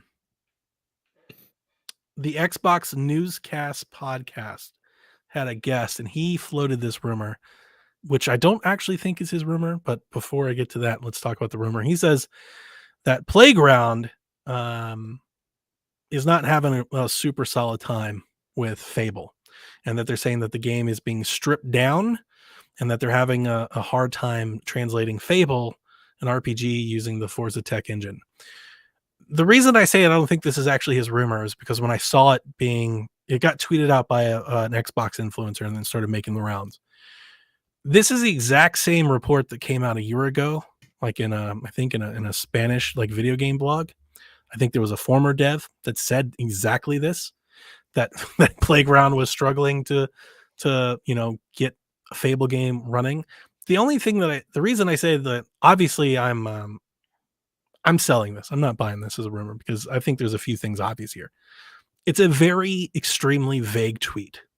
It's like a very vague report. It's like Fable's being cut back because it's having a hard time running on the engine. Okay. If you wanted to make up a rumor about a game that's in development that hasn't been shown yet, like you could literally say this about anything. It can't be proven. It can't be tied to anything. And here's the other thing. I'm pretty sure every game gets cut back and struggles at times with making things happen in the engine. The video games are hard. Like that's just what video games are. I think every developer we've ever talked to talks about the mechanics, the story beats, the things that weren't included in the game because they had to be cut because you've got to make time. Right. So that's my thing. Now, if you want to cast doubt on Playground to make an RPG, I think that's fair game. That's open. I think there are a lot of people out there that are very concerned with Playground making something not Forza. So if that's concerned you and you want to believe this rumor or use it as kind of like evidence that that's happening, there's nothing I can do to stop you. The only thing that I would say is that I've argued for many years that Playground has been Xbox's best developer. I believe that. And I don't think they're going to ship something that's bad, especially with the Fable name on it. Like this isn't going to be Crackdown. It's going to be good. You know why? Because like everything that Playground has released, I think is like a Metacritic, like almost 90 or higher. Like they make really good games. And I realize that's a car game and it's different, but they're not going to ship it if it's awful. I don't think they'll ship it. But I think it'll be good because I believe in Playground. So off my soapbox. And they have time. Yeah. That's a good point. I don't think this game's coming for another 2 or 3 years. I think there are other people that think it's next year. It's like this game's not coming out next year. I don't think Xbox will give them all the time they need to make this game right. Yeah, they just launched the game. Fable coming out. Yeah. They just launched the game. They got expansions to make. Like I'm sure they have a team working on it, but we haven't even seen a screenshot in this game. They might not even have one. We've just seen an animated trailer, an announcement that Fable would be returning. That's it. Yeah.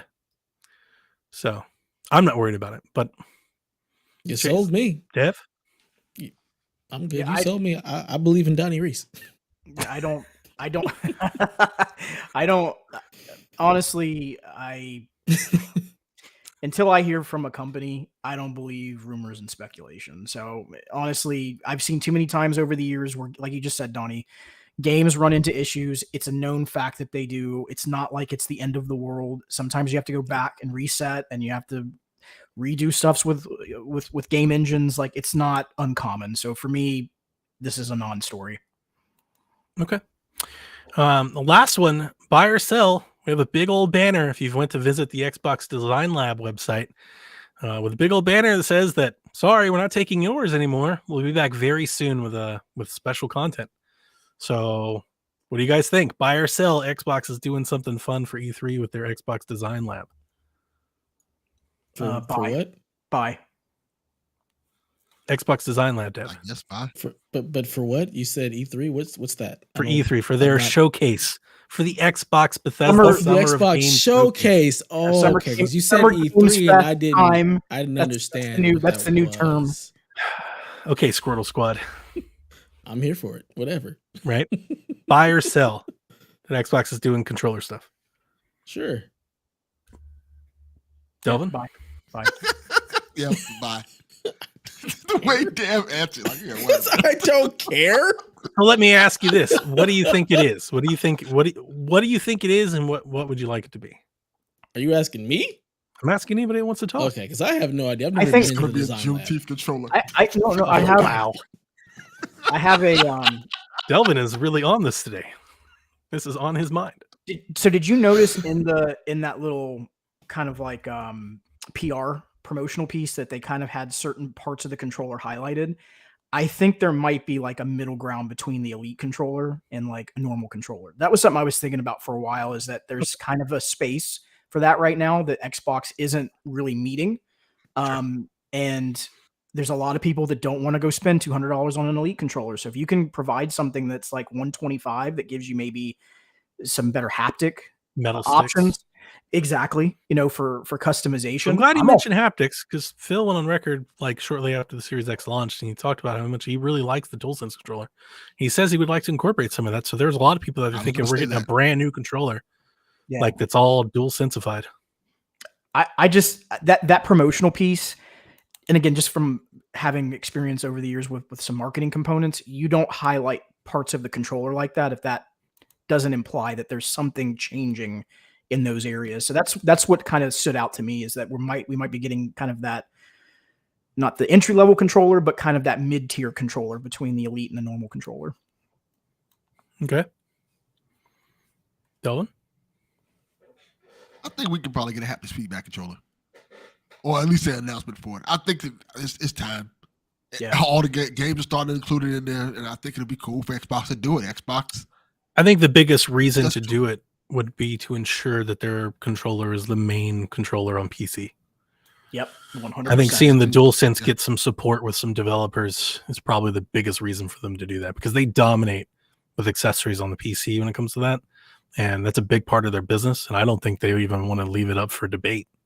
I think they just want to be like, yeah, all that stuff that you like this controller, we put it in this controller. So just buy that one instead. I talked to Sean about this morning. I'm down with the haptics. You guys know this. Talked about this PS5. I'm not down with the triggers. If they match the triggers, I wouldn't buy another controller. I'd just keep the controllers I have. But I would love if they did the haptics. That'd be cool. I'd be down to upgrade for haptics. I also think that could they customize Elites and like give you some sort of customization over an Elite controller? Like they don't offer that right now. The Elite 2 controller that they have doesn't even have the screenshot button on it now. So it could be an Elite refresh. I don't think anybody really wants that, but like it could just be that. I'm trying to think of the different outcomes. And then the other thing that I floated, if they're just going to change the design store, is just an idea that I've always wanted them to do that I'm surprised they haven't done it, is to let you incorporate Xbox brands. I would love to be able to personalize my own Gears controller and have a bunch of Gears options that I can pay for, and personalize my own Ori controller. If I could buy an Ori faceplate, do Ori colors, put an Ori logo on it.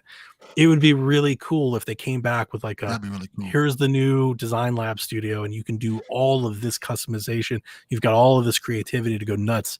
Upload your own stuff. You know, like maybe they get to that point. Could you imagine taking like an Xbox Pope design and sending it to the Design Lab and just buying a controller? Like something like that. I don't think that's what they're going to do. I'm just throwing out ideas. But if that's what they were to do, it's something I've always thought that they're leaving money on the table. They could still change it to Xbox Pope's Design Lab and call it a day. That'd be cool. Yeah, because they let you put your name on the controller, right? Like I've got my Eat the Hype controller, but I can't put a Gears logo on it. I can't put an Xbox logo on it. You know, like you can't do that stuff. I think something like that would make them a lot of money. I think they will do that, though. It may not be this go around, but that's going to happen. Donnie, everything's about money. Like at the end of the day, I'm with you. This is why I've been bringing it up, but they haven't for years. I know, but I mean, I think now that there was such a huge response behind that of how successful it was, that I think they know that they have an opportunity there. But I think the biggest thing right now is, again, there's that space where there's not kind of that mid-tier type of controller.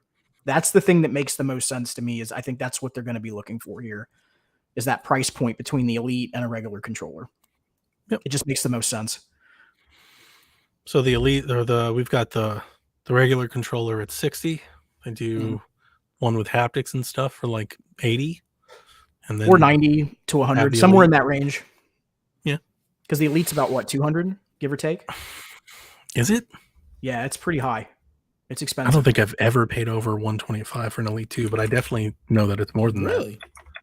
Yeah, but I've always got them on sales and stuff. On sale, yeah. They're always on sale for like 100, 115. Like I would never, like I'd be surprised if somebody paid that much. And it was on sale. But it was also brand new. I see it for $179 at Best Buy right now. Yeah, so it's close to 200. So I think Donnie's right. Like anywhere between 80 to 100 is probably going to be that perfect price point where you're not going too high. And I'd upgrade for haptics. I would upgrade for haptics. Just not the triggers. I don't like those hard locks. The hard locks really bother me. I didn't like that at all. I can't be like that. Can't be like a hot take. I'm sure somebody else. Somebody's gonna feel that way. I was feeling like I was gonna. I'll never forget the first time I shot it. I was like, "Did I just break the trigger?" It's exactly what I thought. That was the feedback in my mind. Is I thought that I broke it. It was great. I thought it was great. And I was like, that's not a good feeling to have. Like, I didn't want to feel that way playing a game. Some I like guns it a lot. jam up and you got to shake it. Yeah, I like it. I like Okay. it a lot. So that's the news. All right. Well, let's get into these questions. Question time. Kyle wants to know if you could wish for any game to come to Game Pass at this very moment, what game would you select? So what does he mean by this? Do you mean like a game that's out right now? A game that's Just- announced right now? Or like literally I can take any game ever that's ever existed? I'm Future, gonna assume, I can make up a game? I'm gonna assume he means this very moment. Kyle, you're in the chat. Do you mean any game that's out right now or any game that's not out, just coming, being released Like right we could now just in the design a Game Pass? game for Game Pass. Or are we like Elden Ring? in He the says Game any Pass? game. Any game. Oh, that's a whole different question then. Any game? Okay. I have one. Spider-Man Miles Morales. Pim, there you go. Man, you thought big, didn't you? Yeah. He said any game. That's no. That is- Mm-mm. Hey, he said any game. No, you're right. We at Microsoft work Yeah. out It a fits. deal with PlayStation. This You is guys what get to play. Here this is you go, your choice. Spider-Man Miles Morales. Xbox fans have a Spider-Man game they can play now Comes a Game Pass. and enjoy. Come to Game Pass. Wow. I love that phase with David. Okay. All right, my It's answer a whole bunch of is Sony fans, and it'll make me happy. it's 2025. We've gathered at the Jeff Keighley's E3 Digital Showcase Summerfest. Activision Blizzard King has come into Xbox. They've put all Call of Duties at Game Pass and everything, right? Phil Spencer walks out. You hear a power chord. Guitar Hero for Game Pass. You launch in. Every Game Pass Ultimate subscriber gets 2 song credits a month that they subscribe. It's an Xbox perk, and it's not Guitar Hero 5 or 18 or whatever. It's just Guitar Hero for Game Pass, and they just keep throwing content in it forever. And you can buy, these new controllers, right? Xbox adaptive, guitar controller. Maybe you could use your old ones, like if you still got Rock Band 4 in your plan, like those work too. Or I've always wanted them to do this. You could just like let people play it with a controller. You think it's crazy. I think a lot of people would probably buy Guitar Hero, play with a controller versus paying $180 for the kit and all that. But yeah, Game Pass for Guitar Hero for Game Pass, it would be awesome. It'd be huge. It'd be a huge platform and a huge reason to have Game Pass. I'm not playing Guitar Hero with no damn controller. Y'all lost y'all damn. no. Oh, I'm not either. I'm not either. You But might be able to take the Guitar Hero controller and beat Elden Again, Ring. That's I'm like just the point. I'm removing the friction, right? I'm removing the friction from the customer. Like if you're going to have Game Pass and it's available on PC and available on streaming and stuff, like literally giving people an option to just use a controller. Like I use the little like attachment on DS. Right? If you ever played that, it's really no different. I mean, all it is That's just fine. you're Attachment's fine. yeah, you're too just holding kind, the Donnie. thing. You're too kind. If I walk in somebody's house and they like, let's play Guitar Hero, and they hand me a goddamn controller, I am walking out. Slapping them. Slap them and then walk out. Like, They're getting "All Will right, I'll let Smith." you later. Yeah, Yeah. exactly. No, I'm with you. I'm No. always going to get the instruments, but I'm just saying, like, let's make Guitar Hero playable by everybody. No. So You pick up a guitar or you get the fuck out. That's how we do it in my house. No. Can't you imagine? I'm sorry, Chase, we're going to get you, but can't you imagine Phil though? Doesn't Phil have that like Guitar Hero like bro look? I absolutely could see He it does. comes out like a t-shirt, Guitar Hero t-shirt with a slash on it or something. He's got that look. I can see it. I can see it on stage. I agree. Like a Guitar Hero shirt that looks like it's an AC/DC shirt. Yeah. I You can play Guitar Hero from anywhere. You can play it on your phone. You play it with a controller. You play it on PC. Yes, dude. Yes. I'm totally in with the Guitar Hero. Yes. See, winning them over, baby. Breath of the Anybody Wild. else? I don't care. Breath of the Wild. Here you go. This is Breath of the Wild. So done. Devin is phoning it in at this point. So It's Yes. Game Pass. I don't the question was any game, right? Any So, care. Mhm. You Yeah, make something one up like if you want. So I actually have I have one. So I would love to see, and I'd like to see this happen for both situations. So I'd like to see God of War. And I would like to see where we get some limited Sony titles on Xbox. I know they're not going to do all, but some where it's a limited amount, and vice versa. Some Xbox titles over on the Sony ecosystem. That would be my ideal situation, but I would love to play God of War. I think it would be great on, of course, we just saw it on the PC. So I would love to see that potential there for maybe a deal can be made with Microsoft. I can't believe we're the two people that went immediately to a Sony exclusive. I just think the games you could conjure up, but it's a great game. Like we can't be dishonest. Like, God of War is a great game. I called it. They were both game great of last games. generations. Yeah, like nobody's arguing that. Xbox. Yeah. No. Stop being selfish. But Game Pass is gonna get anything else anyway. It's in my nature. It's who I am. I mean, get it. Chase is just telling you the future. Eventually, all things will be Game Pass. Like it's just devouring it. It's like Kirby, just the entire industry. Yeah, I'm gonna. Dev's like, not if I can help it. I'm exiting when that happens. No, thank you. In fact, my choice for games going to Game Pass is everything goes away from Game Pass. Dude, so here's the thing: you're going to be stunned when it becomes the 4th tier of PlayStation Plus collection tier essentials things. It's just going to be another thing I don't sub to. What are the tiers called? Essential, Premium, whatever, and then it'll just be Game Pass. Like that'll be the highest tier. PS Plus, nonsense, more nonsense, and then even more nonsense. And then Game Pass. That's what I'm hearing. Nonsense, more nonsense. Don't worry, we'll find the ball in that state of play. Do you know how excited Dev would be if Game Pass came to PlayStation?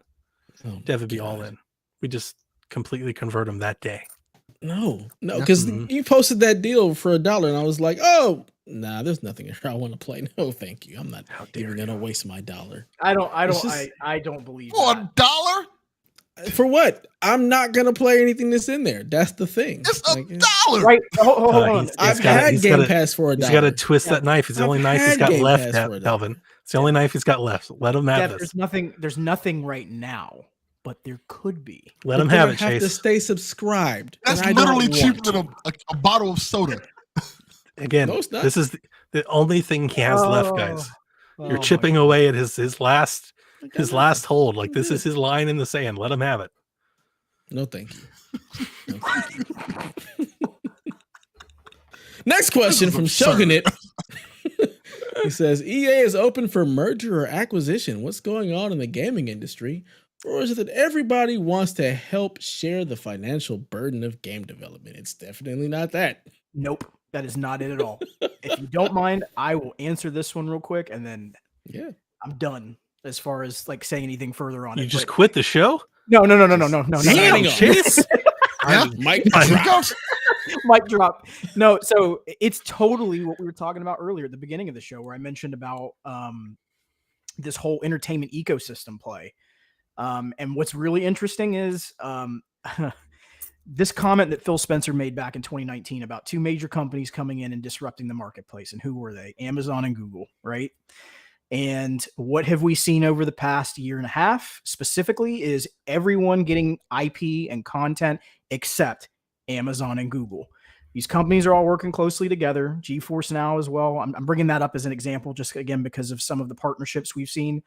It's totally towards an entertainment play. I mean, again, you don't spend the amount of money that these companies are spending in the billions if it's just about video games. It's not. Video games are one part of it. They're the highest grossing part of the portfolio, but they're not the main reason. It's all about that IP. If they can move it over into movies and TV shows, you watch, mark my words, in the next 5 years, Sony's going to have a Disney Plus, and it's going to have some connection to PlayStation Plus, where you'll be able to go between the two things. They tried that. I know, but it's different. This is a different landscape now. It is. It's a different landscape than a decade ago. This was actually really good too, which is the sad part. A View? Yeah. I was a View customer. I was a View customer. I was too. Mm-hmm.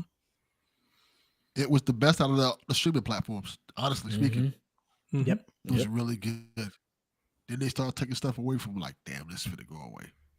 Hiking the price. And it was cheap, it was like $50. Yeah. You got a lot of PlayStation points if you were a Plus and a View subscriber. Mm-hmm. I got a bunch of free games just because I was subscribing to both. Yep. Chase, I mean, all the things you said are true. It's not just about entertainment though. I mean, especially maybe not for everything, but especially on the Activision Blizzard King front, like the amount of money that the Call of Duty generates and the Candy Crush generates, it is still very much about those games. Those games make a shit ton, way more than EA's games, for example. But Shogunate, why this is happening, I talked about this a bunch. It's human resources, it is content and his IP, but I think human resources is an often undeclared part, and it's getting harder and harder to keep people and hire people. So you just buy the studios outright. We're seeing it started small. A lot of support studios started getting staffed up, and then a lot of indie studios started getting snapped up. And now, like you're starting to see it go up even more. So I think the human resources thing is a big part of it. And then honestly, with Xbox and Game Pass, the Call of Duty part of it, like having, content, like I think they take that to heart. The fact that they have a certain amount of games that they want to be pushing into Game Pass, like on a quarterly, annually basis. And I think Activision is a huge part of that. And then EA, I think with all of these big things, also, we've been talking about inflation. It's something that Jeff Grubb brought up on our podcast, like 18 months ago. Not just the amount of inflation that you're seeing now, but we've been seeing inflation on the rise for a couple of years now. So the money and the reserves that these companies have in the bank are not as valuable now as they were. So it makes more sense to put that money into something that could grow in value or hold value, like these studios. Gaming was one of the few sectors that didn't see, a lot of impacts from COVID. So a lot of people are viewing it as a very resilient market. So a lot of these companies, a lot of these bigger companies that are spending in the billions, it's about money too. Like they're looking at it as a good investment, a better investment than sitting on the reserve. That's another reason why they're doing it. Yep. Between the two of y'all, I don't think there's much more we can say about this. I think you're both right. I agree. Yeah. Yeah. The only thing I was going to add is look, Horizon is getting ready to get a TV show. Halo has a TV show. Like Gran Turismo. Call of Duty. Imagine Twisted them making Metal. Twisted Metal. Imagine them making a Call of Duty TV show again. I think we're getting a Call of Duty movie. Oh, absolutely. Yeah, no, I agree. I do think you're right about the HR part of it. Oh, go ahead. Not too long ago. That's right. He did say he was doing some movie. I don't know if it was it Call of Duty? I think it was Call of Duty. It's got to be. Was it? I don't know if he announced. It wasn't Gears, so it's got to be Call of Duty. Yeah. There are only so many more roles we can put him in. It's not Silent Hill. The HR part's a good point though, because again, there's a lot of logistical components, especially when you snap up a publisher. Like you're getting a lot more than people that make game devs. Yeah, like but you're getting HR, you're getting publishing, you're getting rights folks. It's big deal. We tend to look at the physical though, and I think again the reason I brought up about the other is there's so many contractual components, and the IP component of it is where the liquidity is. Because once you have that, you own everything. And these companies, they've made it clear in their public statements. Backwards and forwards. Yes. That's what I was saying. Like, I stuck on the point where you were like, companies don't spend billions just to do this. And it's like, well, with Activision, they probably would. I mean, they just have that amount of money. I don't remember all the numbers. Remember when that was bought, I did run through all the numbers. Call of Duty makes ridiculous. It's like, what was it, Dev? It was like $8-10 million a day or something. Like just Warzone. Stupid. Just Warzone. Yeah. Just Warzone. It's like completely dumb. And it's like, yeah, that's why it costs $7. And what I was doing was framing as how much more profitable their Call of Duty business is than like, honestly, like almost every game that you could think of. They dwarf almost everything that's not like Grand Theft Auto. Like everybody, Warzone, or not Warzone, Call of Duty Mobile is on like 700 million devices. Yeah. Like it's absurd. Like the grand streaming plans that everybody thinks of, like with Google and Amazon, like Call of Duty Mobile is like kind of there. Like it's already doing it. And Candy Crush. So Candy Crush. Exactly. Jesus. So like with Activision, that's where the numbers get crazy. Like I understand that point you're making if you're thinking Destiny or like EA, but like with Activision, it's not, because they'll actually probably make their money back fairly quickly. Yeah. No, they definitely will print money. But they want to dominate. Like Microsoft is starting this global push to be an entertainment brand globally. World domination. To be what Sony is. And System the way exclusive. you do that is you have to have domination. You have to have the Exactly. IP, and if they start do. making these TV shows, they're gonna make. Remember, that's what we a talked ton about. of I money. think we talked together. I went on your Yeah. podcast when they bought Bethesda. And I kept trying to tell everybody, I was like, guys, they were arguing if the billions were worth it or not enough and all that. I was like, Right. guys, they own Doom. Yeah. Like they own Doom. Like the amount of legacy and history that you just get to Yeah. attach with your brand forever. Like they own a part of video game history, like Rushmore of video When do we games. get the Wolfenstein movie? You know, That's people what I want. always talked about, oh, that'd be great. Oh, yeah, that's actually one dev that I think I'd love a series for. Like I just thought of like Man in High Castle, but like Wolf. I was like, oh my god, that sounds amazing. Let's go. But yeah, those are the point I was trying to make with Bethesda. It's like they own. Everybody used to always be like, well, what's Xbox's Mario? Like, what's their Ratchet? What's their Crash Bandicoot? Like, what's their mascot? It's like, do they own Doom now? You know, it's like they own Master Doom Chief, guy and Gears, Master Chief. Doom. Man. It's Doom like bros. Let's go. Yeah, a lot. And like they own Elder Scrolls. You know, so like these are brands that just to associate yourself with as just extremely valuable. Just having that, owning that for the next 100 years. Because you don't buy somebody like Activision or Bethesda thinking about just your own time at the company. You know, that is a company-wide move. That move is going to exist 15 presidents beyond, you know, unless everything goes to shit. All right. We got time for a few more questions. Let's knock some fun ones out. Grouchy wants to know, he says, you have a friend who goes missing for 2 weeks. He makes it back home. dead. Do you hug him or punch him first? Why would you punch him? Oh, yeah, why would you punch him?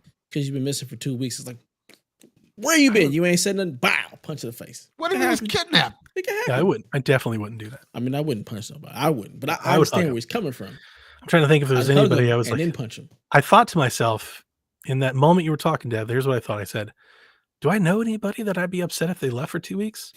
And then I looked up and I was like, Dev, I'd be upset if he missed 2 weeks worth of shows and get to I was talk going to to him. say exact that. But I wouldn't punch you. It'd be all Definitely love. wouldn't Like, punch welcome you. back. Might be Welcome like, back. where the fuck have you been? Doing? Yeah. Where have you been? Dev's been Like just Elaine. radio silent for 2 weeks. No. Not like Elaine, just completely. You can't reach out to him at all. You text him, you message him. Yeah, No if Dev is contact, busy at you work call his phone. and a day goes by where Dev and I aren't talking, like I kind of like, what's up with Dev? I'm the same way with you. When you're gone, I'm like, all right, let me check in with Donnie. He's been gone too long. Are you okay? Like, what's good? What's going on with Dev? Dev must be having a bad day. Let me send him a message. The love. I don't even think of my wife like that. Like, if I'm being dead honest, my wife, like, you haven't texted me all day. It's like, and? Like, You know where I'm at. I mean, what's the problem? did you need me for something? Did I miss something? Yeah. You need to pick something up? I need to get dinner on the way home? Like, what you need? Yeah, What's up? that's it. Yeah, it would definitely be hugs. There'd be no punching. Yeah, just, same. Yeah, it's all love. It's all love. Let's see. Delvin Jr. wants to know, what's your proudest gaming achievement? While you guys are thinking, I have one. In Dishonored, it's the Clean Hands trophy. That's my proudest thing. Going through Dishonored and not killing anyone. Oh, we're talking like actual achievement, like trophy achievement? I was just like, I don't think it's trophy achievement, just Achievement. gaming achievement. Just achievement. Getting a PS5 for my son. Oh, Without I question. won one of the Mario Golf US tournaments because they had like, That's it wasn't US, it was North America. They had continent tournaments and then they had global tournaments. And I think the highest global tournament I ever got was like, I was like in the 20s globally on one tournament, but one of the North American tournaments I won. And I remember I was upset because it was like one of their like little corporate names, but it was a week before like the North American US Open or whatever. And that was the one that I wanted to win. I was like, damn it, I peaked too early. But it was extremely, the Mario Golf online on 3DS was highly competitive. I'm talking, you would have to birdie like every hole and eagle every par 5 and probably hit a hole in one. And like if you sat there and played, I also don't think you guys realize how much me and Jason in particular used to be into the Mario Golf. We would play tournament, we would play rounds all day, beating each other's scores. You know how competitive Jason is. Mm-hmm. So I'd be like, I got to 8, and he would play over and over and over and over and over and over. And we'd talk about it. He'd be like, I just missed this putt, so I'm gonna start all over. and we'd start the entire round over and just keep playing. And he'd be like, I got to 9. I'm like, God damn it, now I gotta, and like it would just keep happening. So I was really, really into Mario Golf for a period there, and I did win one of those tournaments. It was awesome. I remember I took the screenshot and everything. I was like, this is amazing. I'm the best Mario golfer in Mexico, the United States, Canada. What about you, Chase? I was trying to think. It's probably between the first console that I bought on my own, which was unlocked. Yeah, PlayStation 2. Nice. Or I don't know why this one like stands out for me, but if you remember Massive Action Game MAG on the PS3, there were three factions, and you had to go and play through each one, which I think was like 70 levels, in order to get the main platinum trophy at the end. And doing that took forever. So like that's another big one that stands out to me, because that game was it took a lot of time. It was a big investment of time, the way that the leveling system was set up. So yeah, I'll go with that one. Nice. Very nice. Very nice. All right, last question. Matthew Dawson, he says, so I saw God of War is the free PlayStation game this month, so I'm finally giving it a try. So my question is obviously, who has the best beard in gaming? I forgot that this question came in, but when it came in, I have an answer. I have an answer right off the bat. I don't even know beard. So my first question though was, what qualifies as best beard? Like I have an answer, and that's not going to change. But what is it length? Is it like a hedge? Everything. Like everything being clean and the same level and stuff? Like what are the qualifications? It's however you define it, baby. Whatever you want it to be is the best. I'm wondering if you might agree with my answer, because I don't know a whole lot of beards in games. Definitely no Kratos, right? Like he comes right to mind. Joel's got a beard, but my instant reaction when I saw this question on Twitter today, Captain Price. That dude's got the chops that come down into the mustache with I was like, dude, Captain Price has a fucking beard. That is a man's beard, man, and it looks great. Like on the character, I remember the Modern Warfare reboot. Cap Price looked amazing. Man, Captain Price better beard than Kratos. If this was a buy or sell segment, I would totally just buy what Donnie said. I'm in. Look at it on that. I was thinking like Zangief. Zangief? Comstock from BioShock Infinite. Mm-hmm. He has a really nice, full old man white beard. But I think you definitely you won, sir. You definitely won. Yeah. Price is good. I think Price's beard is awesome. Isn't it? Yes. Yeah. It totally is. You're spot on. I mean, I can't even argue. I can't even argue. And it happened immediately. I'm not sure if you saw, Dev, you saw the Twitter, but like as soon as the tweet came in, I was like, I have an answer for this. I don't even know beards. His beard is majestic. I like it. It is great. It is great. I can't even grow a beard. This is me like unshaven. Like I'm unshaven on the pod. I'm not sure you guys can tell. I haven't shaven like a week. I haven't shaven like a week. Oh yeah. That's it? I can't grow facial hair. Wow. I'm actually generally I'm not like I don't like a hair back or anything like that. A very light hair on my arms. Like I'm not a very hairy guy. Well, sorry. I probably appreciate it this way. I hate when I do have to shave. I always feel like it's an inconvenience. I couldn't imagine actually shaving. I don't have to shave. Like this is just the way it grows in. It's like there's nothing I have to do. It just kind of stays this way. Okay. I'm very lucky. I don't have to Every shave. time I see like people with beards, right? Like you see them on, YouTube, TikTok, Twitter and stuff, they're always talking about the amount of creams and lotions, and you see the little snippets or the little razor blade and all that. I thought it was like a thing that you had to upkeep. I mean, it is for some people. I go to the barber every 2 weeks, and when I get my hair cut, and he lines it all up. I see the barber videos. Yeah, I do have my creams and stuff, but it's like it's not that much to it. So, and luckily, I don't grow enough to where I have to like shave every day. Nah. Yeah, no, that would drive me nuts. Usually, it's like either you're in the evening or in the morning. It's like a once application each day. It's not anything that's super crazy. So, my beard grows fast. Like if I don't shave, it'll start growing. You can start seeing it. I mean, It was the way you came in. Kyle, you know what to do. Wow. What the hell was that, Delvin? Fast. My beard grows fast. Oh my god. It's like something like one of those true crime stalker Netflix. Like all I heard from outside the window was my beard grows fast. Like you channeled like you got like almost dipped into a Taker like moment, man. What just happened? I don't know. That was might be my serial killer voice coming out. All close to the Oh, microphone. man. Like set it with your chest. Beard grows fast. Oh boy. Sounds like something Kratos would have said. Boy. you also beard looked. grows When fast. do I get a beard, Dad? My beard grows fast. It really does. That's the funny thing about it. You looked into the camera a little like your look also. I just I don't know. You put us all off with your delivery. Oh, okay. I've had enough of you knuckleheads.